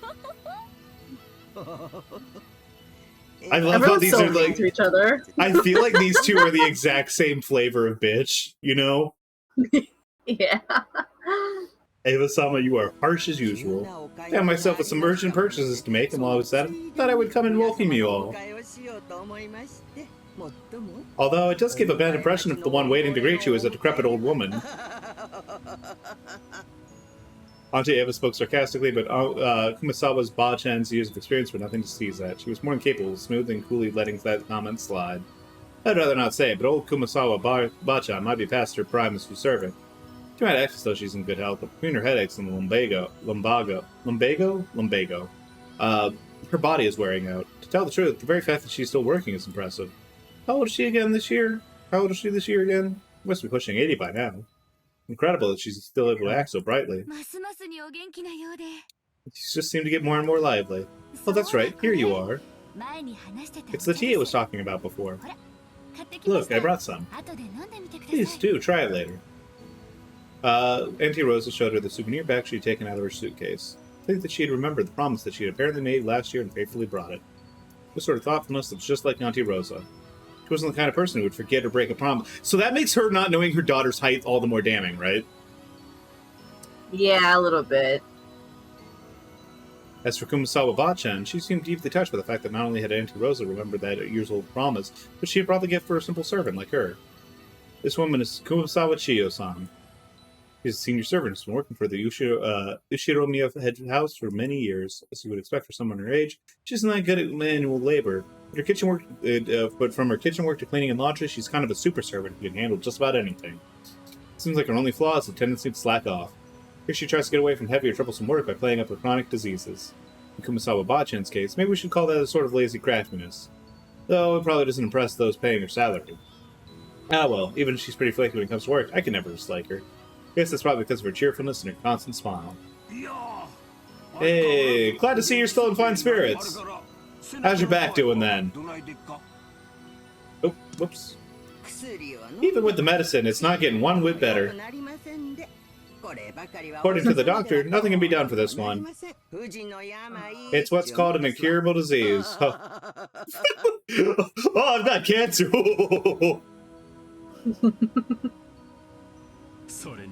Blows me away how you just kept getting prettier, Jessica-chan. Go get pegged by your wife. Reel it back, dude. Be glad you ended up like Natsuhi-Nissan. Really? Personally, I don't think I look a lot. I don't think I look like her at all. I mean, I don't even want to be like my parents. Because I got zero respect for them. Fuck them. Yeah, you shouldn't say such things. I like how Kyrie is like, I hear my husband hitting on someone, interjecting myself immediately. That is so funny. It's amazing. It's amazing. It's amazing how many people don't want to be like our parents and like their parents in our family. I think it helps that she's like literally in the middle. Like Matthew's like raising his hand like it's a school trip. Me, it's me. Well, no, you don't you dare start taking after me. Your nose looking like mine already pisses me off. Does it? Does it? I don't think so. Maybe you gotta turn his head a little more. Yeah, I need to see his Like, I think it looks more like Kyrie, his nose, despite, you know, not being his mom. Yeah. He's delusional. Mm-hmm. Like, genuinely, he doesn't look a whole lot like anything like his dad. Like, maybe his chin and jawline, but, like, that's about it. Yeah, the hair, the eyes. Bruh, he's got nothing right going on. What are you talking about? It's you know what? It's completely like you. It's ridiculous how completely like you are, and like your father. I don't believe her. Maybe they're both like stubborn idiots, I guess, who have a tendency to get pegged. But like, yeah. You know what? Give me 1 second here. No, that's not what I wanted. Characters. Like, I'm just looking at like parents. Okay, so Ava. Okay, Ava and like Rosa, I can see. And I guess you could see George like through like Ava's, or sorry, like Rosa and Maria. Ava, yeah. George just kind of got like Ava's skin tone and like George's hair and stuff, and like I can see the eyes coming through a little bit actually. So that makes sense. But like, boy, I tell you what, George, like Badler doesn't look like fuck all like Rudolph. Maybe he's tall, but like that's about it. I feel like their aura is the same though. Yeah, they've got similar auras, absolutely. I mean, because, like, he raised him. I'd be shocked if... Like, that has way more to do with aura than anything else, in my opinion. Come on, you can't be serious. Just how am I like Dad? You're his copy and arrogance and self-importance. Damn, that guy was fucking saying, like... That's crazy, considering the intro. Father's blood is especially strong in you and Nissan. Wouldn't you say, Rosa? Oh, absolutely. Oh, this is vicious. She's angry. She's like, I'll kill him. Time to go in for the kill. Yeah, the sisters are ganging up together. Kraus Nissan and Rudolph Nissan are almost unbelievably like Dad. Alright already. Why am I the only one under fire from the girls? Hideyoshi Nissan, please help me out. My Rudolph-kun, you're always so popular with the ladies. I'm jealous.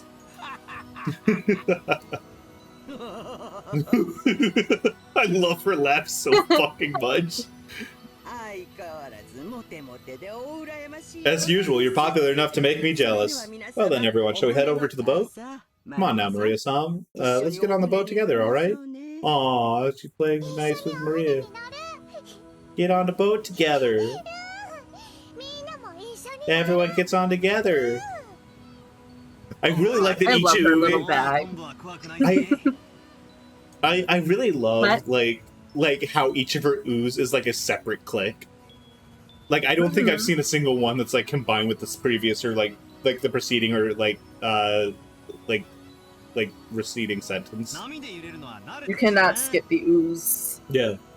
Hell yeah, this time around I'm not going to be scared. I'm used to being shaken by the waves. With that piece of junk fishing boat, I'm less afraid of the shaking than the engine breaking down and the boat driving off. And the boat drifting off, excuse me.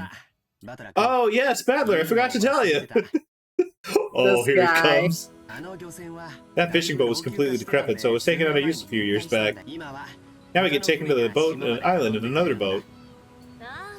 Oh, right. It's Badler's first time in the new boat. It's super comfy and freaking fast. It can go at crazy high speeds. Oh, that means less trip time, right? That sounds great. I mean, a boat might be better than an airplane, but if you're telling me we can spend a little less time exposed to the danger of sinking, that's really just awesomely great. I love the way he words things. Such a poet. Like, even Maria's like, this bitch is gonna die. Is Badler gonna fall again? That's only on airplanes. Everything's fine now. Things were not fine. Apparently it's a modded high-speed boat. The captain's pride. Oh, it's fucked. It's fucking over. Seems he's tinkered with it quite a lot. He was going on about how he attached 4 high-efficiency propellers to it. Now it can break 40 knots or something like that. Shit. Oh, that's really fast. Oh my god. He bragged to me so much that I ended up memorizing it. Me too. Wow. I remember since we're told about it every year. Captain said that he lost a speed contest with a foreign fishing boat a long time ago. He became obsessed with modding. Fast He and told us, Furious. yes, told us how his opponents back then could go over 30 knots, even though it was only in a fishing boat. To fulfill his thirst for revenge match, he created an awesome, whole new, super high-speed modded boat. I'm sure you'll just love it, Badler. Super high-speed modded boat. I first thought that this would be much better than some beat-up boat that might sink at any time. For some reason, I'm getting this feeling of foreboding. Yeah, though he's gonna 2 hit hours, like and we're not at the island yet. he's gonna hit like some kind of like huge wake, and it's gonna like he's gonna shit his pants. He should not have worn his white pants. He's gonna yeet into the sunset. Bounce. The soundtrack will bounce. The fucking like. You know what? As someone who's been on like a pretty fast boat before, when it's going this, yeah, this is correct.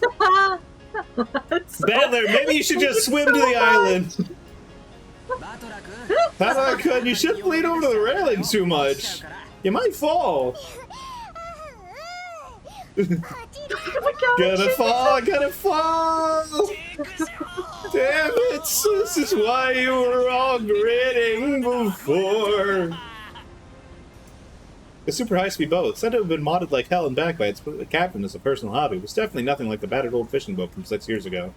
Oh, it's shaking and shaking and shaking!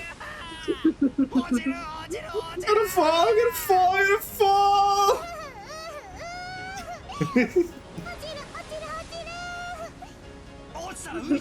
Fall me in the sea, I'll drown, goddammit, where's the parachute? No, where's the buoy? Give me a life jacket! The hell, Badler, that's not supposed to be! Jessica-chan, Maria-chan, it's not nice to tease. Badler, kind of your scared, then just don't come out on the deck. I think that if you stay inside the boat, you'll be a little bit less afraid. That's a no thank you, Aniki! Shipwreck victims are always the one inside the boat! I'm dead. Survivors are usually the ones on deck during the accident. So I'm staying right here. But it's shaking!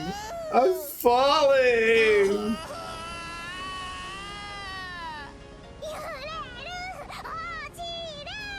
Shaking, falling! I love Maria so much. Anyone who said Maria's annoying, go to hell.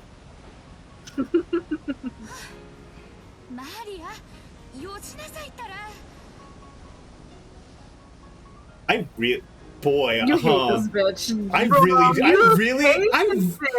I really hate her. That's crazy. I I don't didn't think think it'd be this early on. You'd already started hating people. I don't think that like any parent who can see their children having a good time like this, even with like especially with someone as easygoing as Badler, right? Because like Badler, like he doesn't give a shit. Like Yeah. if you see that and your thought is like, fucking stop that. Like, nah, sorry, dude, you don't love your kids. I told you to behave yourself. But Badler kind of really does look like, I like how even she's like, but wow, you really look like you're about to fucking die. It looks like you can't handle it. I'll go tell the captain to slow down for you. Auntie Rosa, thank you. Even on the seas, exercise safe driving, reduce speeds, point and call. Don't do that, Rosa. Tell him to speed up. It's funny. Ordeals are necessary for the young, right, Badler-kun? You can conquer this much, no problem at all, right? Otherwise, you won't be able to go to Egypt with your aunt. Auntie Eva, hear me! Oh no, I'm gonna fall! Life jacket! Parachute! Whoa! Whoa. Whoa. Turn it over and think. No, okay, turn it over and think that way. What's the enemy aiming for? He wants to make me afraid like this? If that's what he's aiming for, too bad. Like hell, I'll be scared. Oh, I see. So he's basically... So he's like, as long as he can turn it into something oppositional, he can like deal with it. Like he thrives in like an adversarial position. Yep. Gotcha. But stop it, I'm gonna fall! Okay, so suddenly like the dynamic that I've sort of been promised and the vibes that I've gotten from like him and Bito, like, make a lot more sense. Yep. He's gotta cope somehow. Oh yeah. So after I made a huge fool of myself for a while, Auntie Rosa had to talk with the boat captain. He slowed down to a more manageable speed for me. The speed's a bit better.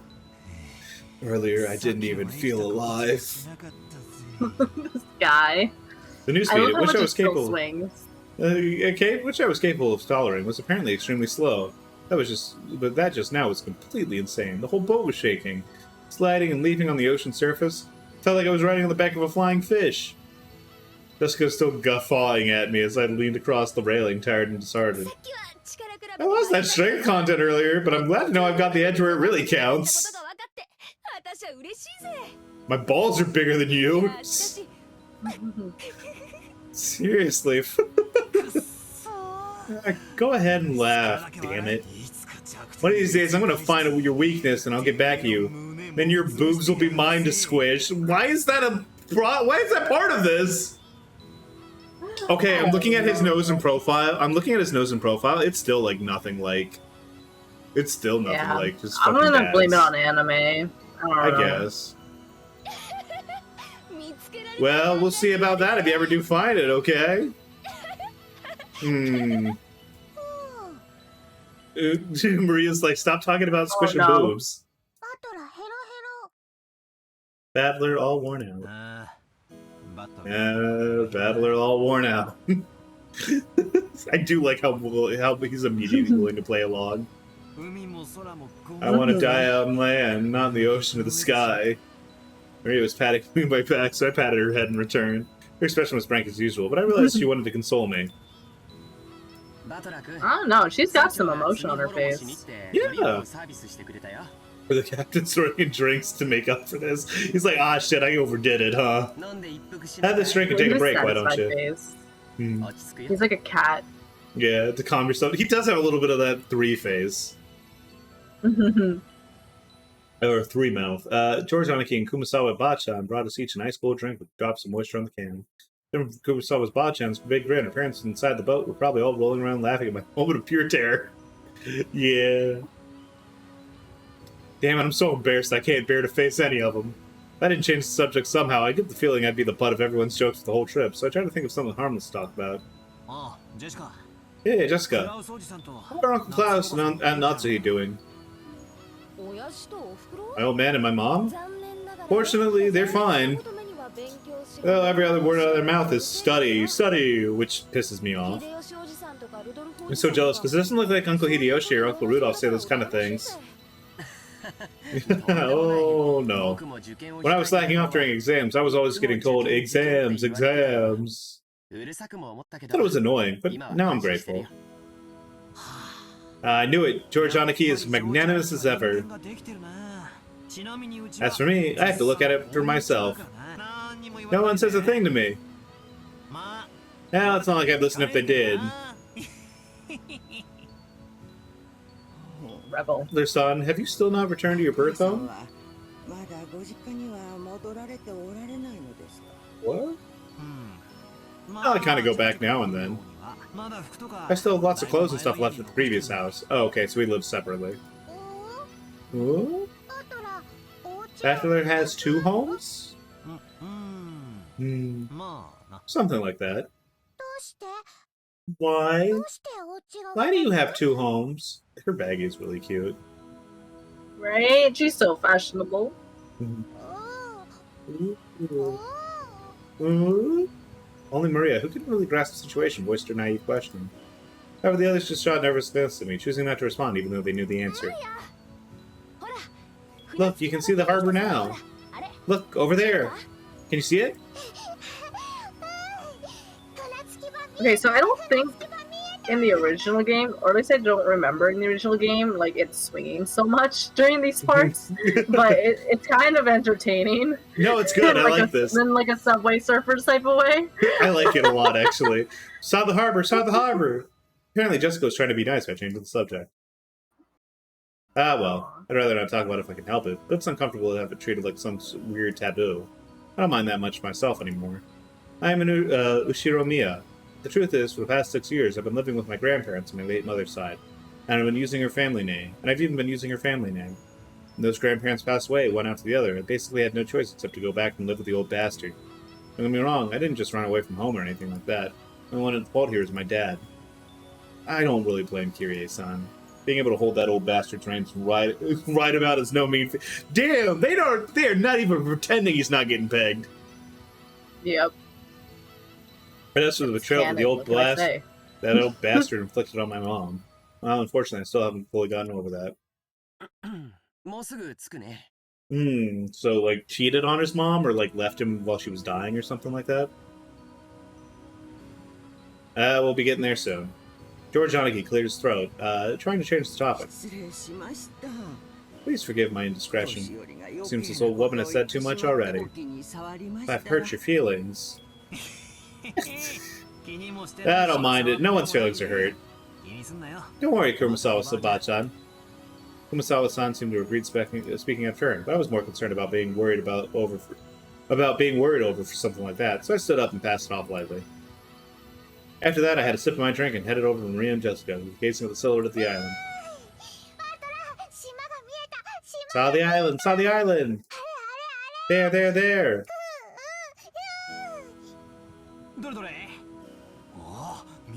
Ooh, where is it? Ooh, I see it now. Even after 6 years, the island hasn't changed a bit. Small island silhouette in front of us had gotten pretty close. Name's island is Rokenjima. It's a small island, about 10 kilometers around, located in the Izu archipelago. Since they called this archipelago the Izu 7, a lot of people think that there are 7 islands, but that's not true. People were just bad at counting back then. There are actually more than 7. Rokenjima is one of the minor islands that don't get counted. Even considering that, there are probably very few people here who know about this island. After all, only the people of the Ushio Miya family come to this island. In other words, it has no ties whatsoever to outsiders or tourists. Imagine owning all of that. Yeah. It's crazy. A lot. People are crazy, man. So you'll never find this island's name in the travel book, sure. That's because all of Rokenjima is an estate possessed by the Ushio Miya head to the house. When the Ushio Miya family comes there, and only the people connected to the Ushio Miya family come and go there. There's nothing except the harbor and the mansion. The vast majority of the island is still just uncultivated forest. Such a waste when it could be made into a nice golf course. That's also bad! That's also bad, Battler. However, when you realize that the entire coastline's a private beach, it starts to sound pretty magnificent. Battler, come on! He's so dumb. You are losing points. You might have realized it by now, but to put it simply, well, the Ushiro Miya family is just rolling in dough. Fortune possessed by the head house is apparently vast, and Dad and the others who make up the branch families have built up plenty of wealth for themselves, finding success in their respective businesses. I've been living a commoner's life with my grandparents these last 6 years, so I've completely forgotten. But the old bastard's house is really elegant, and everything about it is tuned to match the snobbish taste of the annoyingly rich. Come to think of it, I guess that means George, Anarchy, Jessica, Maria, and I are all wealthy, high-class gentlemen and ladies. Needless to say, none of us feel that way at all. I don't see myself as being rich, and George Anarchy, who takes self-discipline very seriously, doesn't let himself get too comfortable. Jess is always complaining that she'd rather move to the city than be rich. Maria is still a kid who isn't even interested in money at all. It's that attitude itself is snobbish. And the respectable people in poverty who can't pay the bills, we're very lucky to have the luxury of thinking this way. This isn't the place to explain any further, so I won't. Anyways, it's not the same as not being able to choose the parents you're born from. I didn't ask to be born into a rich family. I don't think it's something I should be hated for. It would be pretty trying when people are prejudiced against you because you're rich and refuse to judge you by your merits. To ponder these sentimental thoughts, Maria leaned over the railing and started shouting.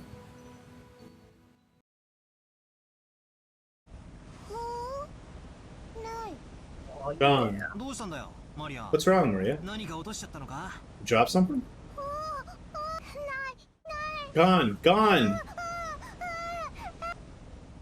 Maria kept yelling, gone, gone. From the words alone, she'd think she'd perhaps dropped something, but she was actually pointing out over the ocean. She shouted. What's wrong? What's gone? I'll look for it too if you want. What is it? If he dropped something, he'd probably have looked down at the floor, but Maria was pointing out over the ocean. One would assume that she had seen something out over the ocean, but she kept saying that something was gone. Strange. Ever since my last memories of this place came from 6 years ago, I was able to spot it before Aniki, which comes here every year. Huh? If I remember correctly, wasn't there a Tori or something on? Oh, hey, that scene in the opening. The one that you said fuck off? Yeah, fuck off Japanese shit. Yeah. Bye. That's right, it was definitely there.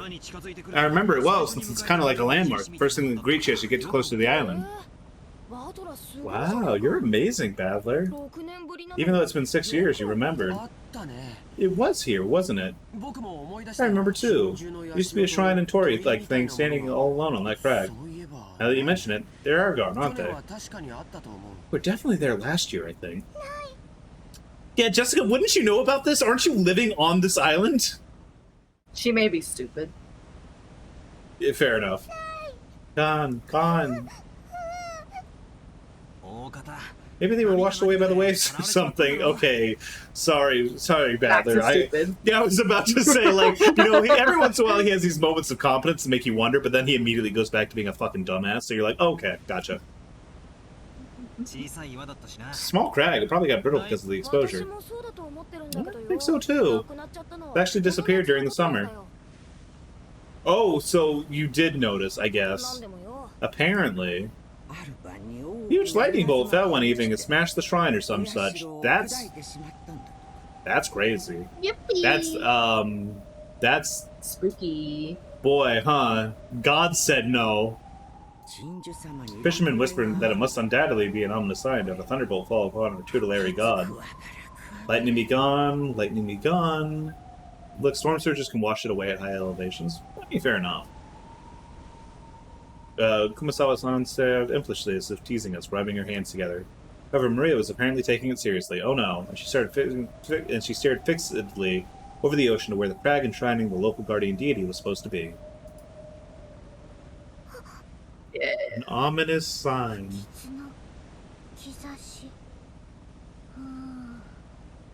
Kumasawa-san. Maria isn't old enough to understand this kind of joke. That's alright, Maria-chan. Just a coincidence. Nothing scary is gonna happen. He clueless. Clueless. George Aniki put a hand on Maria's shoulder to calm her down, but Maria's sharp-eyed expression didn't budge. Ominous. Ominous. Maria muttered that word over and over. Apparently repeating a single word over and over is a habit that Maria's had for a long time. Ever since the word she was trying to say was quite literally ominous, it was a bit creepy.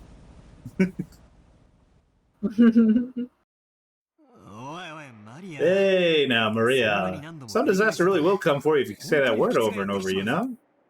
Tapped Maria's other shoulder. Then Maria whipped her head around, stared in my face, and spoke unblinkingly. Ooh, hour of darkness. Disaster coming. Yeah? Just where is it coming from? I answered lightheartedly, trying to break the tension in the air. And in reply, Maria held up a finger, raised her arm high, and pointed to the heavens. When I looked up, I saw the sky was still just as cloudy, but it had grown a great deal more leaden than it had been that morning. That's right, they were saying a typhoon was approaching. Ah, shit, you're right. We had planned to spend one night on the island, but the storm doesn't pass quickly. I won't be able to make it to school on Monday. I guess it makes for a pretty good excuse to be absent. We apparently sensed something ominous in the cloudy sky. She's been muttering for a while now. If she wasn't Maria's age, shouldn't be very impressionable. She's just about the age where many girls start to get excited about sixth senses. Oh, she's the Chuny phase, the beginning of that. Excited about sixth senses and whether or not they have any psychic potential and stuff. In a way, being sensitive about things like this really isn't out of the ordinary for a kid like her. It's alright, Maria-chan. The weather might be getting worse around tonight, but tomorrow will clear up and become a pretty blue sky. Ooh. Pretty blue sky. That's right, by tomorrow it'll be a pretty blue sky. There's no rain that doesn't end, and no clouds that never clear. Rain that doesn't end. You take the worst series of words. Clouds that never clear. Ooh. You fucked it up, George. You fucked it up. Yeah, sure, the typhoon's coming, but it'll be gone before you know it. Fucking Jesus. That's alright, Maria. Oh.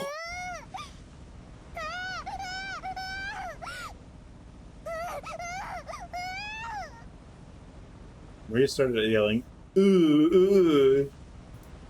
It looked as though she was having a tantrum because no one could understand what she was trying to say. What in the world is Maria trying so desperately to warn us about?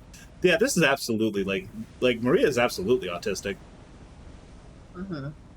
Unable to understand her, we could do nothing but feel a vague sense of foreboding. I've heard that everyone can feel the supernatural, but it weakens you as you age. That might mean that Maria, the youngest of all of us, still possessed some kind of sense that the rest of us had lost. Wonder if that sense is sending her a warning. Isn't, like, the whole thing that he's like, yeah, supernatural shit's not real. You're turning around pretty quick on that one, dog. Oh yeah, you're gonna learn. At that moment, Kumasawa-san quietly opened her mouth. Rumor has it that long ago, Rokunjima was... Kumasawa-san. Let's not talk about that right now. Just Kumasawa-san was about to tell some kind of story. Jessica sharply interrupted her. Jessica, this was an extremely firm reaction.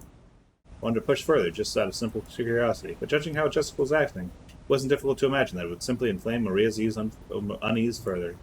I did try to press her for the story. The odds were pretty good that it wouldn't be anything bright and cheery. Oh, I do apologize about that. I love to step back. The wind here is hard to bear for the elderly, so if you please excuse me for now. Gossipers have no reason to hang around after they're told to stop chatting. When Kumasawa-san finally realized that she had overstepped her bounds, she went back inside the boat. After she left, Uncle Hideyoshi came along to replace her. He had shown up partway through he completely failed to notice the complicated atmosphere that hung around the scene. So he refreshingly and unwittingly swept the atmosphere aside. Yeah, let's go! Achievements of being a dipshit. So in the end, it was his unwittingness that brightened the mood. Hey, it looks like we're almost there! Alright, just a little bit more. Took forever at the speed we went today, didn't it? You all know whose fault that is! Uncle Hideyoshi, give me a break already! Keep on twisting the knife. Seriously, because of Battler, it's taking forever. Maria probably come to the conclusion that no one was going to listen to her. This is the face I make when I realize that I'm talking to a brick wall too. This she is hung like her head. It really is. She hung her head, rearing a fretful face. As she did, George Aniki crouched down to meet her eyes and spoke to her kindly. Maria-chan, there's nothing to be afraid of, because we're all together. There's nothing to be afraid of if we're together. Go ahead and say it. There's nothing to be afraid of if we're together. The uncle is the best adult character. I like him a lot. I also really like Ava. I think Ava's like really cool. Like I'm sure she's I like them together because it's so weird that they're together. Yeah, it's so like I'm like looking at them and I'm like, this is like, wait, what do you mean? What do you mean she was the rich one? Like they're so complete like opposites that I'm like there has to be like a really good story there. Yeah, there's nothing to be afraid of if we're together. Yeah, George Aniki knows what he's talking about. We're all together. There will absolutely be nothing. There will absolutely be nothing. There will absolutely never be anything at all to be scared of. All right, Jessica? Yep, no doubt about that. George Nissan always tells the truth, Maria.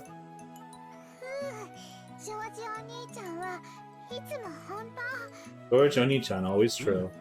Yep, I don't lie. So trust me, there's nothing to be afraid of. We're all together. George Oni-chan doesn't lie. I trust you. There's nothing to be afraid of if we're all together. Aw, not afraid. Maria jumped into George Aniki's arm and hugged him tightly. Aww. After Aniki patted her head, she jumped away again. Facial expression had returned so completely to normal that she looked like a totally different person than for moments before. She was once again the ordinary Maria. There's nothing to be afraid of anymore, because we're all together. Yeah, that's it. You all look better now. You look all better now. You're strong, Maria. Good girl. I'm a good girl. It must be the way that she says in Japanese. She must be like a Bora, like a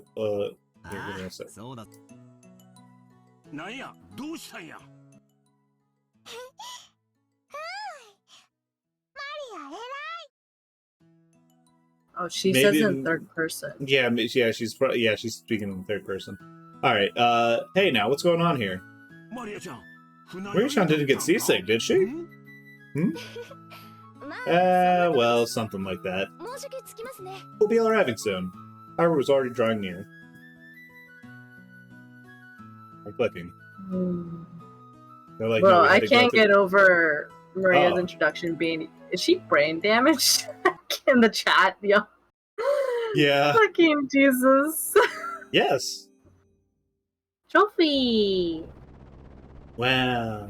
The boat gave a big shudder. Seems we docked at the harbor. The boat driver came out and jumped to the pier with a mooring rope.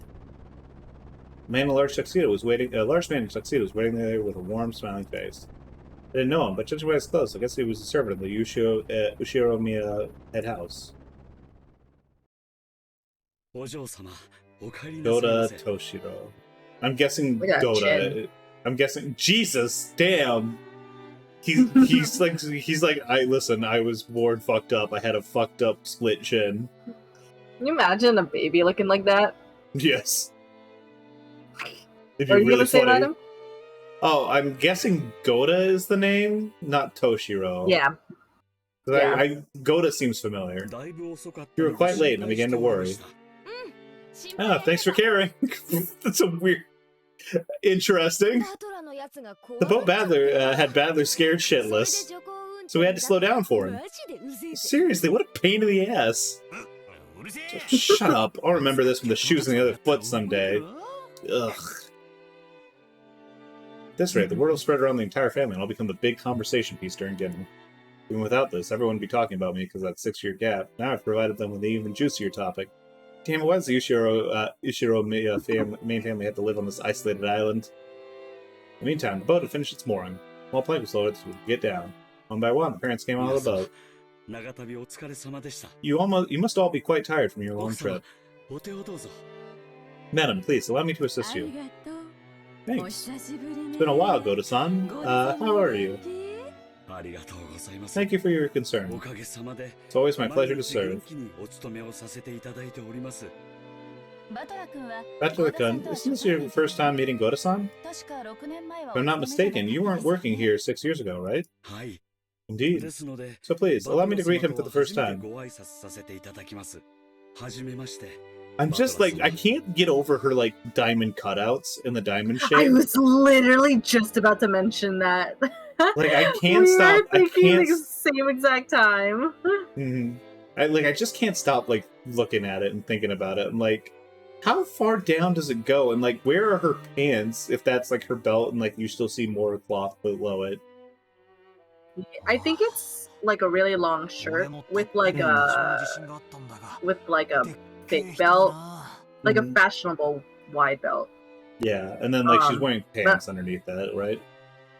Yeah, I'm mostly distracted by the fact that her shirt, like the diamonds are cut out, so that's her. Yeah, yeah, exactly. That's a bit like I'm like that's a choice. I'm pretty secure about my height, but you're huge. That's like the first thing you say to a man. This is definitely our first meeting. If I'd ever met a big guy like you, I'd never forget it. Pleasure. I'm Badler.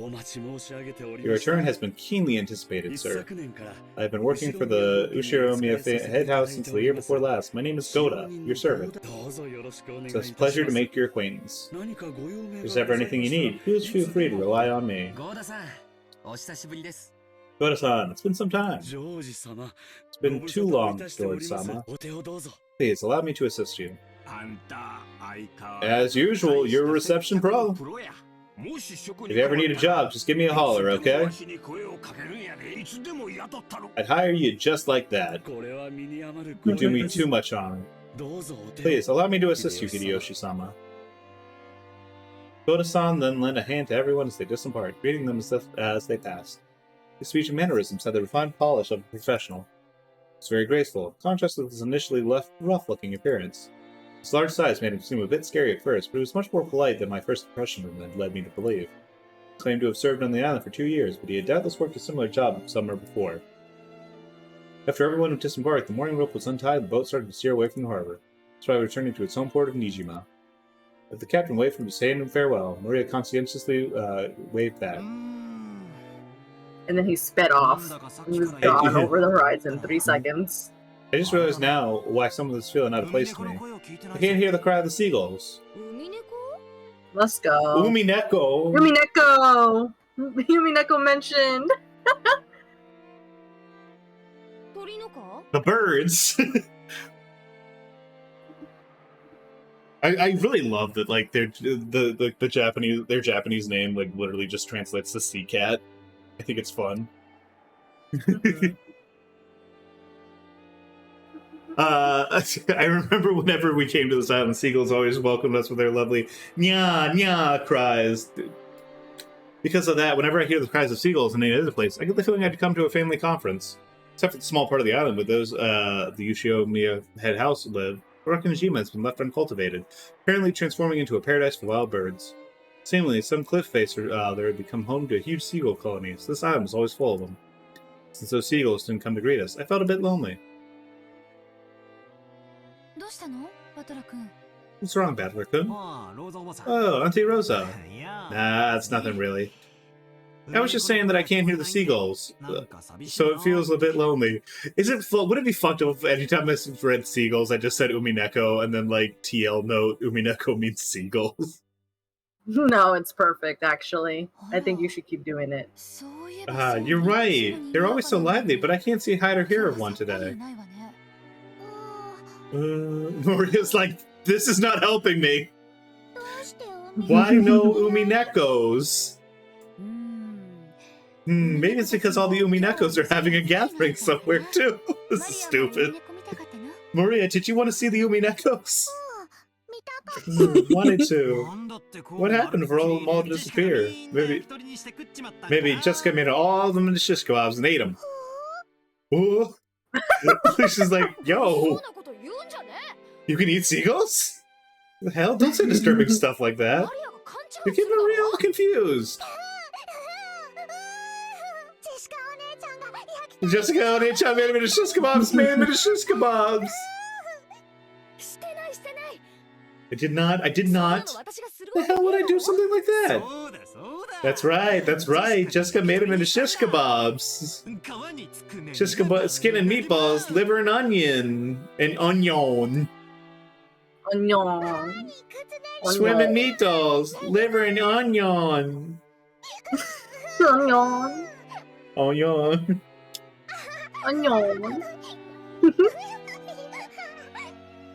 We are no better than Maria. I really love how it's like aha, and then it's like giggle, giggle, and it's the exact same voice clip. So made fun of Jessa. Maria tagged along looking like she was having fun. Oh, she really knows how to join in with things. Alright, starting today, I'll make you my #1 follower. So I smiled at her, she beamed back overjoyed. I guess happy for this little bit of solidarity. This is really fucking cute. That's not it, Maria-chan. I've heard that wild birds are tuned to changes in the weather and atmospheric pressure. And it looks like the weather will get worse around tonight. It's possible they hurry back to their nests. Ooh. Not kebabs? Jessica Oni-chan didn't make them into kebabs? I did not! I did not! I told you I wouldn't do stuff like that! Alright, Battler, you admit right now you lied. Battler could. Maria-chan's a naive girl, so she takes even jokes seriously. You should choose your jokes more carefully. Whereas Aniki gently scolded me. Even though I outstripped Aniki in height, he still commanded respect from my mother. He's such an animal, he's like, I'm taller, so I should be in charge. I mean, that's literally you. Except you get the perks of also just being the oldest. Yeah, like, I'm also the oldest, so, like, that doesn't, like, I just say it to, like, fuck with my little brothers because they're all, like, slightly shorter than me. And, it bugs them. It's, like, the same feelings. Exactly. Yeah, but, like, it bugs them, though. Like, I don't care. I would still be in charge regardless because I am the oldest. If one of your other brothers had been the older brother instead, you would still... No, I wouldn't. I would not. I would not be using this. I do think it's really funny that they all hate it though. So like like if they didn't hate it, I wouldn't bring it up. But they do, so it comes up every once in a while. No other choice than to obediently apologize. Hey, my bad, my bad. Maria, that just now was a joke. It's just that today the UMINEKOs are all quiet in their nests. Good job. Battler lie. George Oni-chan true. Ooh, Battler always lies. I was having fun, but were you actually just tricking me? Okay, that's a different font. That's like the title font. Mm-hmm. It is weird. Her pure eyes seem to accuse me. Okay, I was like, well, oh, all right. Maybe I went a little overboard with her after all. That's right, that's right. What George said and he said is true. The weather is bad, so they probably went home for today. Doesn't mean they're gone, does it? Right, honey? That's right. Tomorrow, when the weather gets better, I'm sure they'll come back and let you hear their meow cries. I'll wait for the weather to get better so they come back. Wait for tomorrow. Wait for the weather to get better. Maria's moon lightning. She started looking forward to tomorrow. The seagulls would come back and fill the skies. Still, George Aniki is really amazing at taking care of kids. I remember Aniki taking good care of me as well when I was a brat 6 years ago. Aniki might have quite some talent for this kind of thing. George-kun, you're so amazing at taking care of kids. I think you could work in childcare. Yeah, it's like you were born to do that. To me, it seems more you than doing business in some company president's office. Oh no. Childcare is a very respectable job of its own. It's not something you can merely do by liking children. You're truly modest, George-kun. Battler-kun, you're quite good with children too, you know. Earlier, even if it was just for a time, Maria seemed to be having a lot of fun. Keep on playing with her like you did just now. Just choose the jokes carefully, though, alright? Okay, maybe I'm... What are you thinking about her? You're thinking about her? I still don't... part of me is still like... Because, like... That shit before wasn't nothing. That shit before wasn't nothing, and, like, especially the fact that she remembered the T but didn't remember her own daughter's height. Like, that bit, like, that meant something. They wanted people to pick up on that. But, like, this this is like walking it back a little bit for me, even though it's maybe just more like being polite or whatever. Like, this does seem to be a little bit like she does, I guess, care for her daughter in like the maybe she cares for her daughter in the idea of like that's what you're supposed to do rather than it's like a thing that she wants to do. I guess, if that makes any sense. I love these character opinion updates. Ooh, I'm eating it. Ooh. Auntie Rosa winked at me, giggling a little bit. A real mother, I thought to myself, who's happy that Maria looks like she's having fun. But no, like she was having fun before and she said, stop that.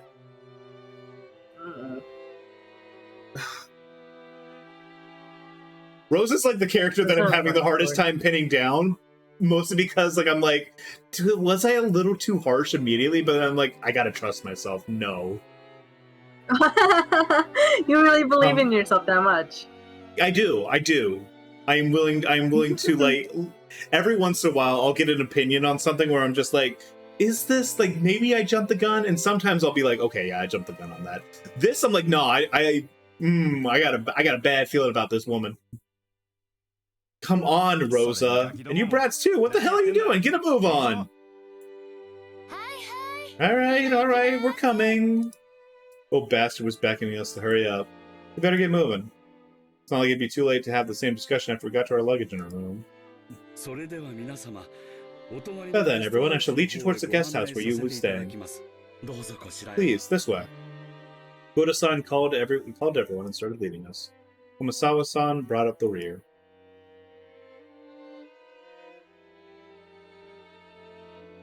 Wow. All these backgrounds are just zooming through.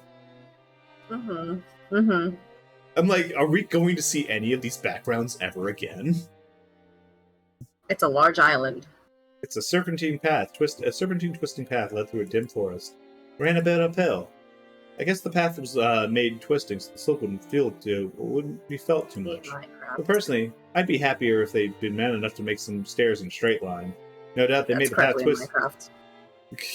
No doubt they made the path twisting on purpose to put on airs of distance and importance. I love how he's already like he came up with like a pretty reasonable thing, but then he's like, yeah, but I wish they'd been like fucking real men or whatever. And now he's like immediately like, yeah, they probably did it because they wanted to fucking think that their dicks are so big or whatever. He's really thinking this through. Well, like, it's not even that he's thinking it through, it's that he had, like, an initial opinion, and then, like, he came up with, like, something that he wanted, and now he's, like, putting reasons that are, like, petty onto, like, the first thing that isn't the thing he wanted. And I think that's, like, interesting. Before long, we saw garden-style stone steps. Now I remember how it goes from here. Go up these, and... the mansion. Finally!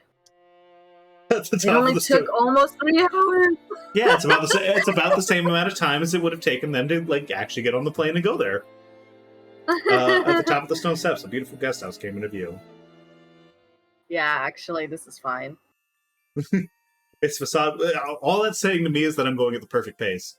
Its facade was lovely, of course, but even more than that, we couldn't help but have our hearts stolen by the splendor of that beautiful rose garden that spread before it. Yeah, it's as beautiful as ever this year. A real delight to the eyes. As they reached the top of the steps, the people welcomed by the rose garden voiced their appreciation one after another. Aren't the flowers less lively this year? Must be because the summer wasn't warm enough. I also believe that is so. When one compares last year's blooming with last year's blooming, it is a pity that this year's is somewhat inferior. Even so, it was a delightful rose garden. I remember a huge amount of roses used to greet me every year. Then over 6 years ago, this rose garden was the first thing that greeted the people who came to Ropponjima. Even our parents, who came every year, couldn't help but let their wonder slip out. And moreover, it even looked like a powered-up version of the garden from 6 years ago that was in my memory. This place is always so amazing. It would be so wonderful to have a rose garden like this in my own home. Give it up. Who do you think would take care of it? Roses are a real pain with the bugs and diseases to worry about. Yes, they are. In fact, I hear that Kirie-Nisan attends to her rose every day and makes sure it doesn't get nibbled without her knowing it. I'm She's sorry. talking about Rudolph. Oh, I see. Mm-hmm. It's really fun that everyone knows that he's getting pegged. Yeah, they're all like, yeah, you're a fucking hardhead bastard. Yeah. I haven't heard anything like that. What's this? Yes, I do. But with him, it's the rose that goes off after the insect, so it's really more like some nasty carnivorous plant. She really does have him in a chastity cage, huh? Yeah, probably for the best, though. Probably. Oh, so that's what you mean. You know what? It probably is one of those things where like he was having like a long-running affair with her or whatever. And then like she died or something, and then she died and he immediately remarried or something like really scummy like that. That's what I'm assuming right now, at least. That's what you mean. Come on, Rose. You can't give that just a. Can't you give that a rest for just for today? Put that sort of thing completely behind me. I wonder. After all, you are a womanizer on almost a genetic level. No need to worry, Rose-san. Rose gives me too much trouble. I just chop it off the root. Such frightening talk this is. Guys who are popular with the ladies are always forced to live with danger at their side. I sure hope I turn out a bit prettier in my next life. Hideyoshi Nissan, as I keep telling you, it isn't like that at all. Thanks for doing the background of my city skylines too. I learned a bit about city design today. Hey, no problem, Beryl. Kyrie, stop it. You're freaking me out. You're making my rose wither.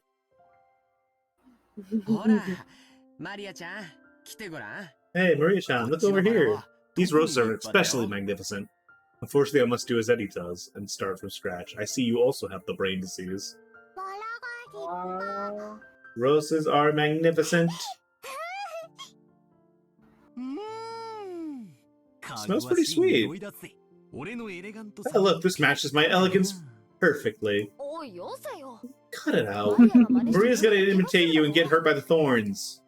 She yelled at me as I leaned in with an exaggerated gesture to smell the rose's scent. It's called taste. It's fair. I thought she was overreacting, but when I turned around, I saw Maria imitating my every movement, thereby putting a broad smile on George's face. Hey now, Maria-chan, be careful. Rose thorns can hurt. You know, something about the first thing you see when you get to the mansion being this incredibly beautiful field of flowers that can fuck you up if you're not careful about how you handle or approach them. Yeah.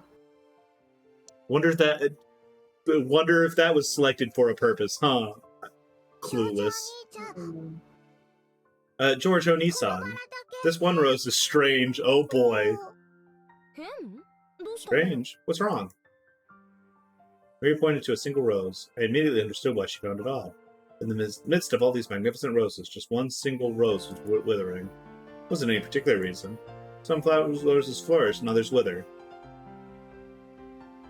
Which character is this rose, I wonder? That's all there was to it. Maria seemed especially very concerned about there being only one unhealthy rose and a group of healthy ones. She must be feeling somehow like it's been left out. So you feel sad for this rose because it's the only one that isn't healthy? The others are healthy, but this one's sad. Well, they all bloom and wither on their own. How about the only reason this one would wither now is because it bloomed earlier than any of the other roses?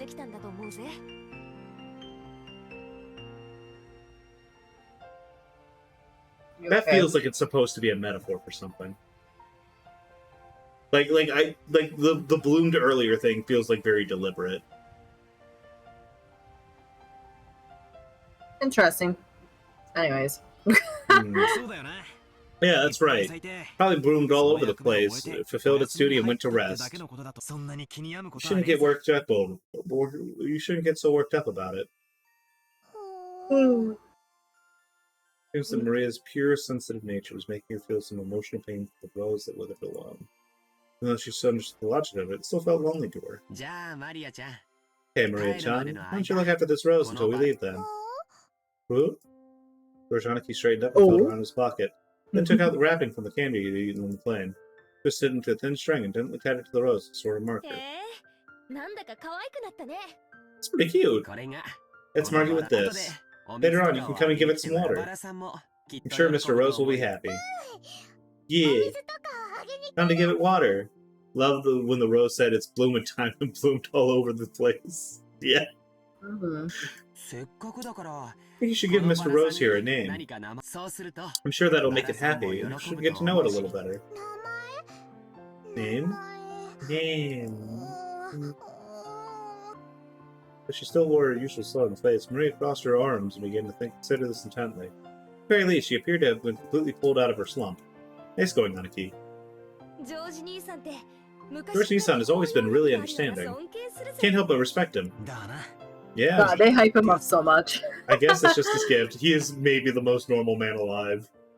But, like, you know, I mean, there's something to be said for that when you live in a family of rich freaks. We gotta learn some lessons from him. Was this garden as fancy as when you were a kid? It was only after I left the house that it became this grand. Though I was more fond of the previous rustic garden. Nissan fiddled it with too much. This is with his slightly questionable taste. This ben's better the way it was before. You gotta think positive. No matter how it might have looked, its beauty now is something to be admired. You'll be able to relax a lot better if you look at it that way. Didn't mean it like that. I was just saying that I would have liked you to see the old, more wonderful garden as well. Okay. So Ava likes things back more when she was a kid. Okay. He's like a very nostalgic person, I guess. Now then, everyone, if you please, I shall be guiding you to your rooms now. Goda-san called to everyone and asked if we were ready, but our hearts have been completely stolen away by the Rose Garden after a year of absence, and we didn't lend him an ear. Since we're a travel group, it's not like we had a strict schedule to follow. Besides, for our parents, this was their old fond birth home that they returned to, so they felt no obligation to be pressured by anyone. Understanding the situation, Goda-san continued to wait with a wide smile for our parents to lose interest in the roses, and tell them to guide us to the rooms. Well? Hi. Hey! This is Canon-kun. It's been so long. How are you doing?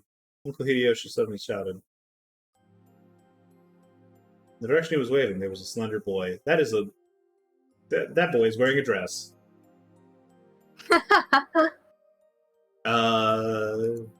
Meeting him right after a huge man like Goda probably emphasized his small stature. The boy in the middle was transporting piled up gardening tools and like a wheelbarrow. When he realized he was being called to, he set down his wheelbarrow, took a sound about his head. This is a twink. This is absolutely a twink. I figured he was probably younger than me. Realized by the general atmosphere around him that he was a servant too. He did greet Child labor. Though he did greet Uncle Hideyoshi back, he himself seemed like he might be unsociable. It was a greeting that lacked feeling. I think we found a rose! When Goda-san noticed that our... What? Fucking Yuki stole my ass design. I see. He went to the boy's side and introduced him to us. Battler-sama, I shall introduce you. He is one of the servants who serve the Ushiromiya Cloud House. Canon-san, greet our guests. That is a woman doing his voice. I'm pleased to meet you. I am the servant, Kenon. Yep, my first impressions of him wasn't wrong. You have to learn that he was unsociable, maybe a poor speaker. In contrast with Goda-san, he's extremely polished as a servant. It's impossible not to feel the immaturity you expect of someone his age. When Goda-san urged him to whisper to give more of an introduction, the boy named Kanan only cast his eyes down. Yeah, this is our Rose. This boy had some bad shit happen to him. Could you perhaps give them a little more as a greeting? I can't. Because we...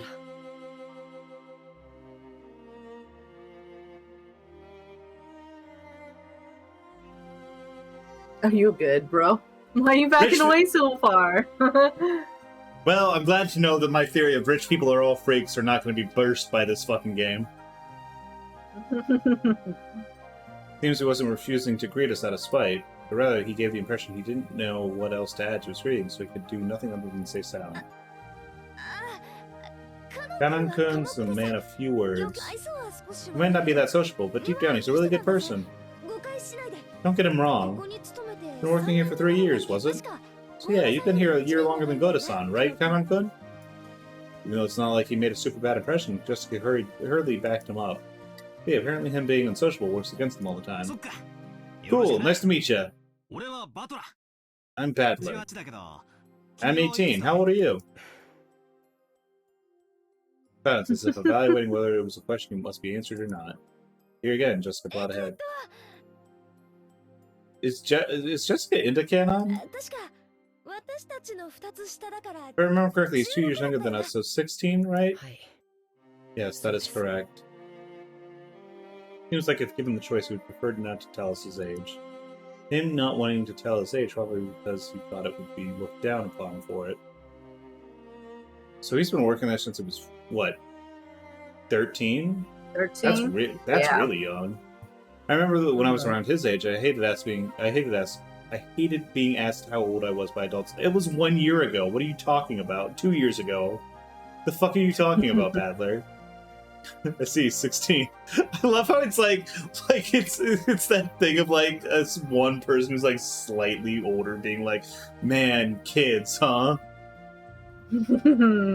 Seniors looking at sophomores.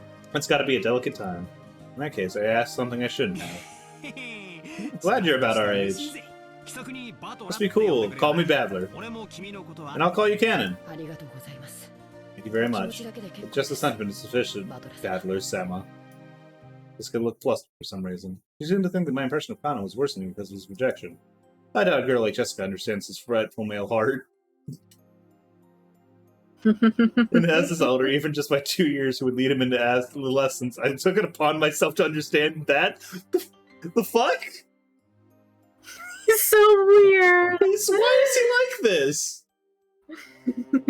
Oh, unbelievable. Could you perhaps be a bit more courteous? A smiling face is also the duty of a servant. I apologize. I shall make an effort. Kanan-kun is trying his best, isn't he? Badler, you inherited too much shit back from your dad. No, yeah. I really appreciate that. Like, so many people are like, it really just like people are like, they do feel kind of unfamiliar with Badler to a certain extent because people are always kind of like, they're getting like the wrong impression of what he's feeling towards other people. Like they're constantly like kind of second guessing like how he's feeling, which I think is like interesting. It seems though he was often warned about his discourtesy. Apparently, he hadn't been improved a bit. Goda-san kept his businesslike smile, but let a small sigh of resignation escape. Well then, I still have work to do. You'll excuse me. Looks like Cannon himself isn't comfortable with remaining silent here any longer. After another perfunctory blow, he turned on the seal and started pushing the wheelbarrow again. This time, the wheelbarrow wallowed and fell, scattering the load. Phrasing. I guess the wheelbarrow with a single wheel caught on a pebble and lost balance. What have you done? Now, quickly clean it up. But it's not urgent. He said with a smile on his face. Go to. I feel like has done some evil shit in his time. I just can't with his chin, man. Look at his chin and look at Cannon's chin. Yeah, it's crazy. Yaoi face versus ugly bastard face. A servant reminded him that his servant's chain presented a clumsy appearance for the guest. Knowing that he understood quite well without being told, Kanan-kun wordlessly reloaded the wheelbarrow with fallen objects. He seemed to be fine with the light-looking gardening tools, shovels and such, but he looked like he was having trouble getting his arm around and lifting up some sacks of fertilizer. Are you alright? You're so careless. Jessica, that's not... Their eye colors are like... Their eye colors are like dead on, same. Yeah, what can I say? Everyone has a white name. Well, I guess Cannon doesn't. He wouldn't happen to be like a bastard, would he? Like a bastard child? He's a servant. Here. The lady, you will dirty your garments. Please, leave it to him. With an elegant gesture, Goda-san took the shovel that Jessica had picked up. His back was the figure Kanan-kun having trouble with the sacks of fertilizer. You'll dirty your garments. Don't worry, the ones I'm wearing aren't that elegant. Besides, I hate guys who make the waitress pick out the fourth they dropped at a restaurant. I lifted the other bags that had fallen. Of course they weren't light, but for me it was a piece of cake. It's not Chad. I'm so big, I'm so strong. I took all those fucking rhino pills in high school, in like middle school, and now look at me. I'm jacked. Bruh. I'm not letting it go. Can't let it go. I'm not gonna let it go. Kanan-kun turned a surprised eyes towards me. It was the face of one who had never expected to receive help from a guest. This is Yaoi. This right here is Yaoi. It's true. Now kiss. Now kiss. Kiss. Kiss.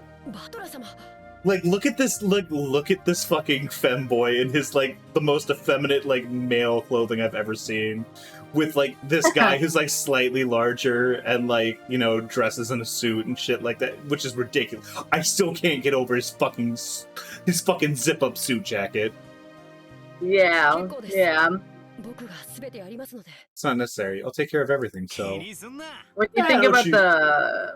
When you think about the J Fashion magazine, the zipper like suit makes a lot of sense. Oh, absolutely. Like, this looks like some host shit, honestly. Like, this looks like some like it's a really tacky host shit, you know? I like it. I can't stand that it's zip up. I really can't stand that it's zip up. That bugs me, honestly. It doesn't bug me because of the art style. I think it would bug me like on a live action thing. Oh yeah. Don't you worry. I mean, I'll look at it, but I got it where it counts. In my pants. My penis is huge. He's like, wow, my penis is so small. We should compare sometime. Okay. Okay. Kind of could look like he hadn't gone through his growth. He hadn't gone through his growth spurt. He was sort of stuck with a sort of weak body. This game have the whole high text window things some games have. I think it might. Let me check my config. It might have it in the interface. Hide text window? Yeah, like you can hide text. Some text box windows type. I haven't messed with that yet. I don't really want to. BGM character display. Chapter display. Song subtitles translation.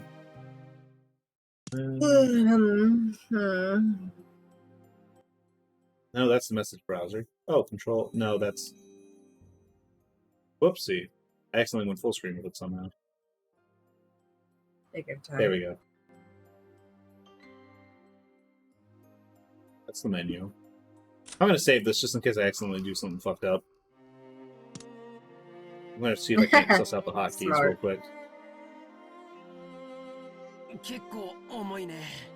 Oh, I think, yeah, that's like auto advance or auto or something. Okay. That's the message browser again? Oh no, that's full screen. Okay, that's auto. A is auto. Quite heavy, isn't it? It's natural that it would be difficult for you, Cal, then don't worry about it.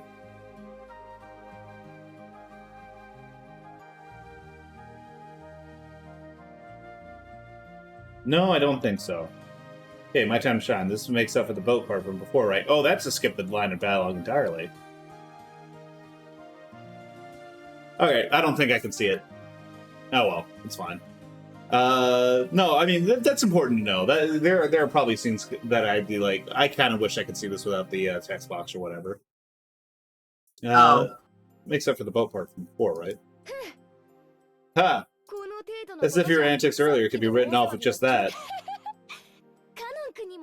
Tell you all about it later, Kanan-kun. Bet there's a laugh and a half. Gonna fall. Maria knows what's up. Banter made the job seem quick. Before I knew it, all the stuff had been piled back in the wheelbarrow. For letting you see such unsightliness, I beg your forgiveness. Very well, enough now. Please, go. Letting such a disgraceful thing be seen by the guests who were supposed to be made welcome must have been hideously embarrassing as a servant. That's why I go to hurry up and exit. Kanan-kun left. Oh, it's too harsh on... What? Sorry, I was talking to myself. Oh. You're too harsh on him, Goda-san. Wouldn't it have been better if you had helped him instead of being a bully? You are quite correct. I deeply, deeply implore your forgiveness. Without even a twitch of a smile, Goda-san apologized elegantly. Kanon has a ton of things he's good at, too. It's just that being young works against him all the time. It's a crying shame. Yeah, it's a prickly age. You be nice to him. Keeping a tight lip is just what you want in a servant. Right, Kumasawa-san? Rudolph-sama, you truly are harsh. There's no servant as silent as I, of course. Everyone smiled wryly at that shameless lie. Even she herself didn't believe it, not in her wildest dreams. She said that to loosen us all up. Yep, that's the kind of character Kumasawa Bachan used to be. The mood had stiffened a little, was cleared up in a twinkling, thanks to Kumasawa-san's cheerful smile. I'd like to put down the luggage soon.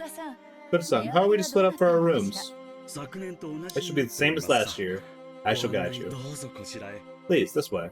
We head towards the trim and elegant guest house. This is going to be our temporary quarters for tonight. Kanon watched overhead as the guests entered as the guests all entered the guest house. Then he let his eyes fly on those heavy sacks of fertilizer piled up in the wheelbarrow. In his mind, he kept going over his previous mistake. Father, big and strong, had picked up the sacks in front of him, the sacks he couldn't lift himself as if they were feathers. Wow! He's so cool! Flex, and literally. his arms are, and his, like, biceps are so big, and he's so strong, and I'm so tender and fragile. I wonder what it would be like if he was inside of me. Oh my god, man. What is wrong with you? It was extremely difficult for an outside observer to guess what emotions that favor had stirred up in Kanon. You know what? They're probably right. They're probably thinking that they're probably saying like, yeah, all that shit that I just said. No, actually. As far as you could tell from watching him hang his head behind, there was something he just couldn't let go. Muttered words escaped his lips. Those words he murmured were so soft they didn't even reach his own ears. Even I. Kanon hugged his head, slightly biting his lower lip. How did you hear that, Battler? It's crazy. He's just making this shit up at this point. Alright. How are you feeling, babe? I'm alright. It's up to you. Because I'm thinking, like, that seems like a pretty good place to call it, right? Unless, like, is there something coming up, like, that's, like, a better stopping point? I'm trying to think. There's, like, 2, technically 3, or 4, if we don't count the butler and the doctor at the start. Yeah. Characters to meet. But basically, we just haven't met Jessica's parents. Yeah, more or less. And then, like, I guess, well, we met Kinzo, sort of. Yeah, if we count the characters from, like, Kinzo's perspective, yeah, we technically haven't met them from Battler's perspective either. Yeah, but that's fine. We know who they're at. We know they are, more or less. Yeah, so it's up to you, to be honest. I think meeting the whole family would be better, but they do kind of stay in this room for, like, a small bit, so... Yeah, we'll keep going. We got, like, 30 minutes. I was just checking to see if you were doing alright, you know? Yeah, I'm debating on it, because I do gotta wake up and cook. Yeah, what time do you have to be up? Well, I'm only cooking hot dogs, but... my friend's gonna pick me up at, like, 9. Let's go ahead and call it then, so that way you have a full night's sleep. We'll pick up later, because, like, this feels like a good stopping point anyway. It's like just after, like, Kanon like does his whole thing, and now we're in the guest house settling in. Sure. Okay. So, what do you think of UMINEKO? This is really cool. I really hope I'm not just, like, fucking swinging, like, I'm just, like, I feel like sometimes I feel like I'm reading stuff really well, and then other times, like, sometimes I'm like, every once in a while I'll look back on some of my stuff and I'm like, it feels like I hear a rustle in the bushes and I start, like, swinging a bat at it, like, really hard all the time. And it's like a small animal pops out. I'm like, oh, whoops, sorry. You know? It is interesting from my perspective to hear your things, your thoughts. But like, I mean, and like, I'm also theories. I'm also It's approaching funny. this as I'm trying to like I'm giving the guy the benefit of the doubt that a lot of this stuff is like not wasted dialogue. Like this is Mhm. these are things that are presented in a way to like make you aware of certain traits of certain characters, right? We know some Mhm. of these characters are gonna die or commit murder or wild shit, so yeah, exactly. Like I know it's gonna take a turn. Like, and I know this is gonna be like witches and shit. Like I don't think any Mhm. like the witch is in the art down there. Yeah. Like Beto, like I know that she's called Beto. Like I know Mhm. like I know certain things are going to be happening, right? Mhm. It's gonna Um be fun. We got a yeah. lot of good stuff. But like so trying to so like it feels like some of this stuff where it's like when it comes to this early stuff that they are trying to drop stuff like small stuff that is like going to be like you're going to look back and like in hindsight this makes sense, right? Yeah, that's like I think murder mystery novels are just like that in general. So that makes Mhm. sense to look at it that like that. So like I said, I feel like I've got a pretty good like batting average when it comes to this sort of thing. Like I don't know why I keep Mhm. like this keeps coming back to like baseball metaphors, but um Because Battler. son of a bitch. Maria should Um become a witch. Incredible. I don't even know Um what that means. I don't Okay. I don't know if like you do or don't know what that means, but I do believe that you're saying that, I guess. Um. Okay. Yeah, I don't even know what You believe me saying that? I don't even know what I What? meant by that. Don't What worry the about it. fuck are you talking about? I'm Is just this one of yapping. those things you were just like you're just saying about swinging your bat around the I'm bush? just yapping. She's got so many omens. She's got supernatural. She must have supernatural talent. I mean, like, there's probably something going on. Like, they often do like things like the child character notices or like feels something that like another character that the older characters don't. Like, that's a pretty common thing. I don't think that's like super. And like also like I Mhm. know that shit's going to turn, so this isn't like specifically like Yeah, a big. that's not spoilers. Yeah, exactly. Like if I was like, wow, wonder what's going on. Like even if I didn't know anything about Umineko going into it, like I know, like come on. You're on an isolated island with a bunch of rich fucking assholes. Like the fuck, come on. We all know how this goes. Mhm. Um, God, what was I Are there saying? any characters you love first and hate Um, yet, or just strongly dislike? I really don't like Rose. That was a terrible first impression. Like, I am really convinced that this bitch does not actually care about her daughter at all. Like I'm that shit with like the fucking remembering the T for like the servant, but not remembering your daughter's height. Like, sorry, dog. That's like a red flag. That's a huge red flag. I guess I don't think anything about that because it's like my parents didn't know my height growing up. I guess. Well, I think it's like sure, and like I understand that, and like that's one of the reasons why I was like, okay, maybe I'm kind of jumping the gun on this one, but then just to demonstrate that she has such a good memory and like will remember things even like like a year later, like that, like even down to like the Mhm. type of tea or whatever. That's what kind of has me whatever. I think she cares about appearances. Yeah, exactly. I think she cares more about her appearances than her daughter, and her daughter has autism, so. Mhm. That's a Any bad characters you combination. love? Maria's really good. I really like Maria. That's really Um, funny. The complete opposite spectrums. yeah. Um, Maria's very precious.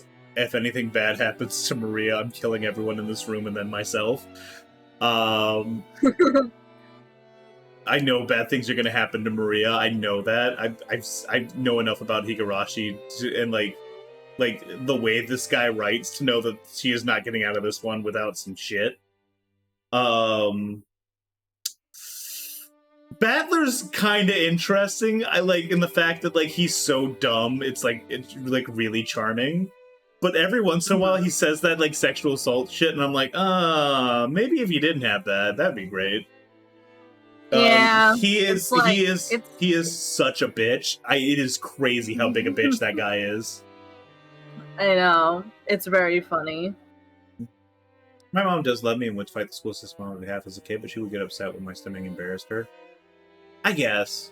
I don't know. Like like I said, maybe I'm jumping the gun on this, but I'm trying, like, this is like a murder mystery thing, so I'm trying to extrapolate like maybe some like smaller stuff into like larger flaws that are going to become more apparent and like exaggerated as time goes on. Yeah, Rosa seems way more what the fuck. Yeah, exactly. I'm not like that's like my real standout is like Rosa. Let me take a look at the character list real quick just to go through them. Yeah. Jessica's fine. I think Jessica's neat. I don't like have too strong feelings one way or the other, but it's mostly positive on her part. I think that's nice. Do you look at Jessica and you're still thinking like female battler, or a little bit? Yeah, I still think they're like really similar.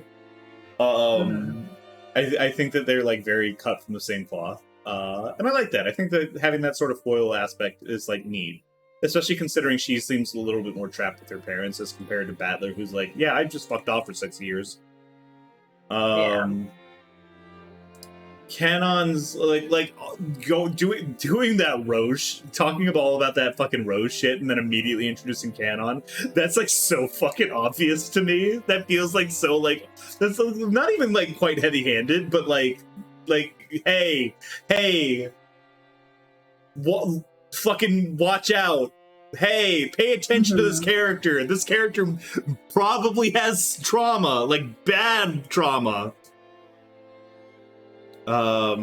Especially because like blooming flowers like can often be like there's a lot of different like interpretations of them, and when like they're applied to like the sort of like stuff that they're talking about, and this is probably me reading a bit too much into it, like this is me like what I'm very confident when I'm saying like, yeah, Canon's like supposed to be like whatever that rose is a metaphor for, but like that like I'm locked in on that. I'd be shocked if that's not the case. Blooming rose, like a rose blooming too early like that, has a lot of like specific interpretations and like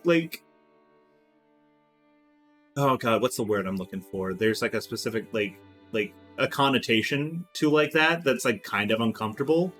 Because like a lot of people interpret like roses blooming as like someone coming into womanhood or like someone coming into like sexual maturity.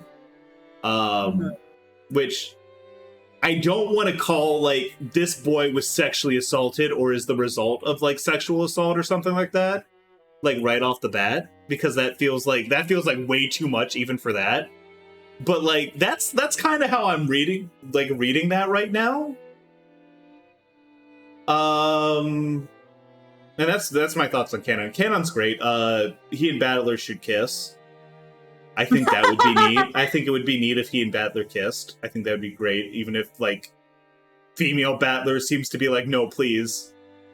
Let me have this. Let me have my tiny little waif boy. So, like, you're saying if female Battler wants Canon, then basically regular Battler should also want Canon? Yes, that's exactly what I'm saying. And I'm saying that male Battler should win. Sorry, Jessica. the Chad gets the femboy. The Chad gets the twink. Also, like, it's crazy how feminine his uniform is. Like, it's like genuinely like crazy. That is. I honestly never actually noticed until you kept pointing it out.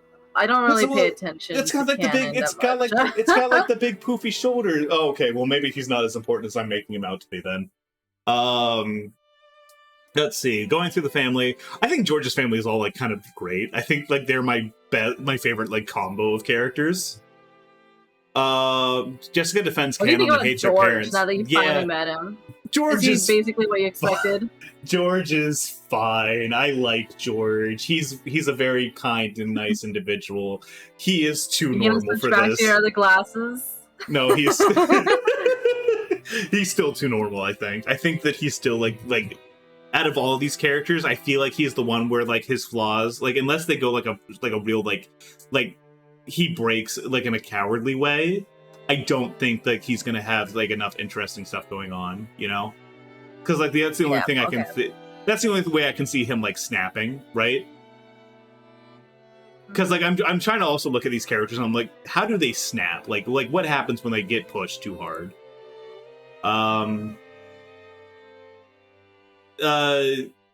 George's dad, I cannot remember his fucking. I cannot remember his fucking name. Hideyoshi. Oh, Hideyoshi, thank you. Hideyoshi's great. He's the cool uncle. He's the cool uncle who like you know is like willing to slip you some candy. Like he seems really nice. And that's because he was not born in this family. He married it. Spiteful Ushinomiya genes. Fucking god, incredible. Yeah, no, he seems really cool. It's very easy to see that between. It's very easy to see that between him and Ava, like how George came out, because like George gets his discipline from his mom and like gets his sense of kindness from his dad. I think that's like kind of how I'm reading it. Yeah, I do love how real the characters feel in terms of dynamics. Ava's great. Ava is kind of a bitch. She is like she's a good I don't think she's like a bad person. I don't think like she's like evil in the way that like rich people kind of are evil sometimes. But I do think she's a little bit like, I think she enjoys seeing people kind of like suffer a little bit. Oh my god! What kind of? I don't think she's evil in like a rich person kind of way, but I think she likes to see people suffer. Well, like no, like in a much more commonplace kind of way, where she's just like she finds other people's misfortune like amusing, right? But like in an amusing way, like Battler like fucking freaking out and like she's like, no, this is funny, keep it going, like that sort of shit. Like I'm not talking like she would like she's like stepping in some like putting a heel in someone's bullet wound or whatever.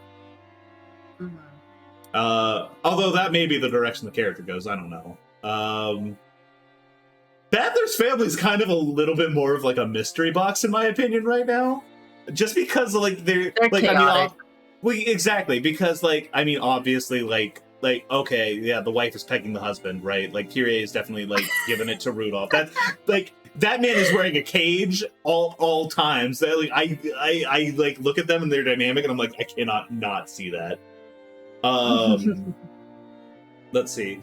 Rudolph seems alright. Like he seems kind of like an older version of like Battler, or like a little bit like more like he seems pretty similar to Eva in like a certain like way, but also like I'm pretty sure like between the horn dog stuff, I'm pretty sure like he like had been having a long-term affair with like my read of the situation right now is he had been having like a long-term affair with Kyrie or something like that, and like either like the mom died suddenly or got ill or something like that, or like died suddenly, and like he didn't even blink and hesitate, and like he immediately married Kyrie.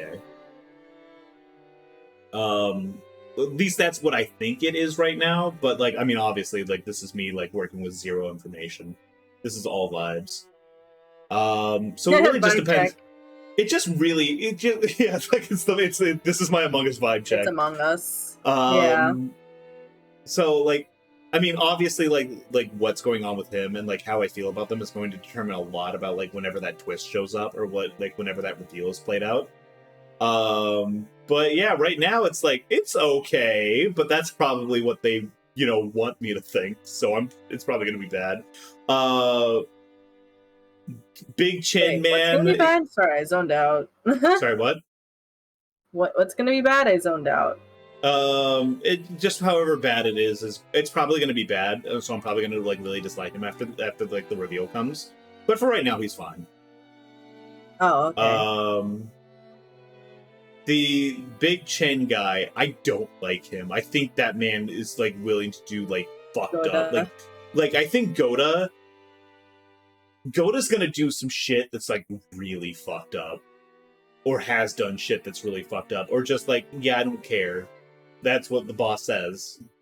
Like, it doesn't matter to me that the boss did some really fucked up shit and I helped participate in it. I am a servant. My job is not to question.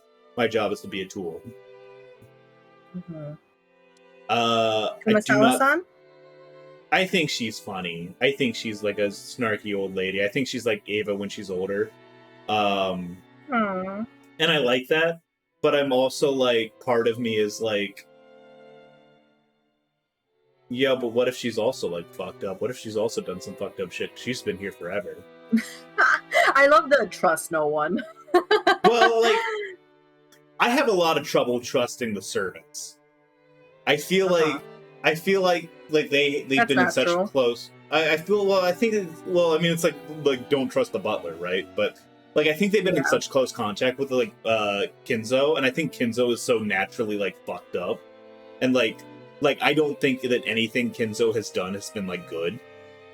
Like between like what is very clearly like a deal with like the devil or whatever. Mm-hmm. Like I don't think good things have been happening at this fucking house for a while, and like I haven't Not a met deal with the Jessica's parents. devil. He built everything up himself. He pulled himself by the by his witch. bootstraps. He pulled himself up by his witch straps. Yep. Beto pulled him up by her witch straps.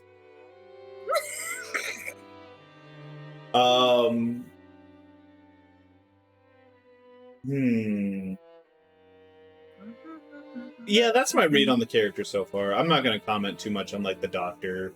I think like the doctor and Kinzo's relationship is really funny. Yeah, they're hilarious. I think they are pretty neat. But like I haven't like really seen enough of them. And like we haven't met Jessica's parents, but they're probably fucking awful. They're probably like the worst set. Jesus, what makes you say that? Christ, we haven't even met them. They live here. They live next to the evil. That is Kinzo. Like that, and like the evil like that is Kinzo. Well, like I mean, like listen. Regardless of how funny I find the man, this man's clearly like fucking evil to the core, right? He does witchcraft, so yeah. Well, not even the witchcraft shit, but like just the way he talks about like people and like what like the idea of like his incredibly self-centered nature that you can get from the prologue, right? Mm-hmm. If I got strapped from a witch, I would be crying about not seeing her smile again when I died. I mean, fair. Maybe you know what? Maybe we've judged Kinzo too harshly.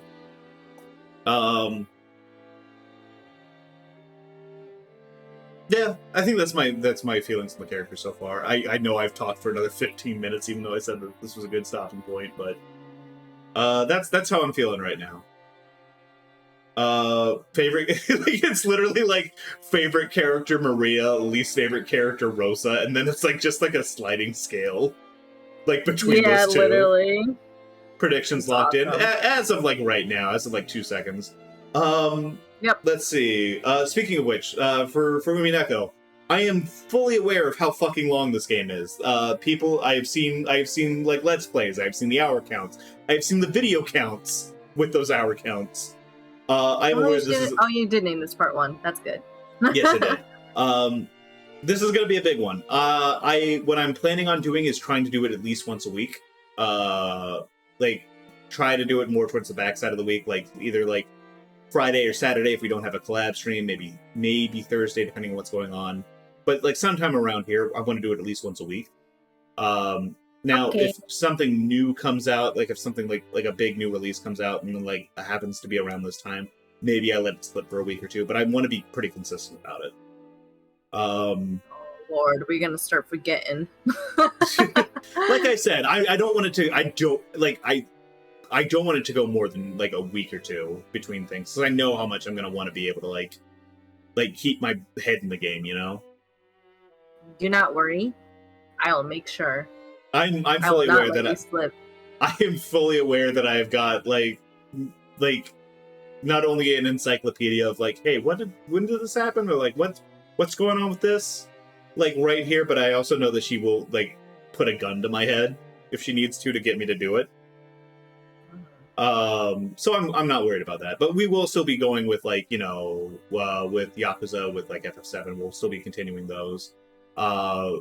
I just want to kind of like reserve at least one day a week for UMINEKO, just to make sure we keep it consistent. Anyways, that's the plan for that.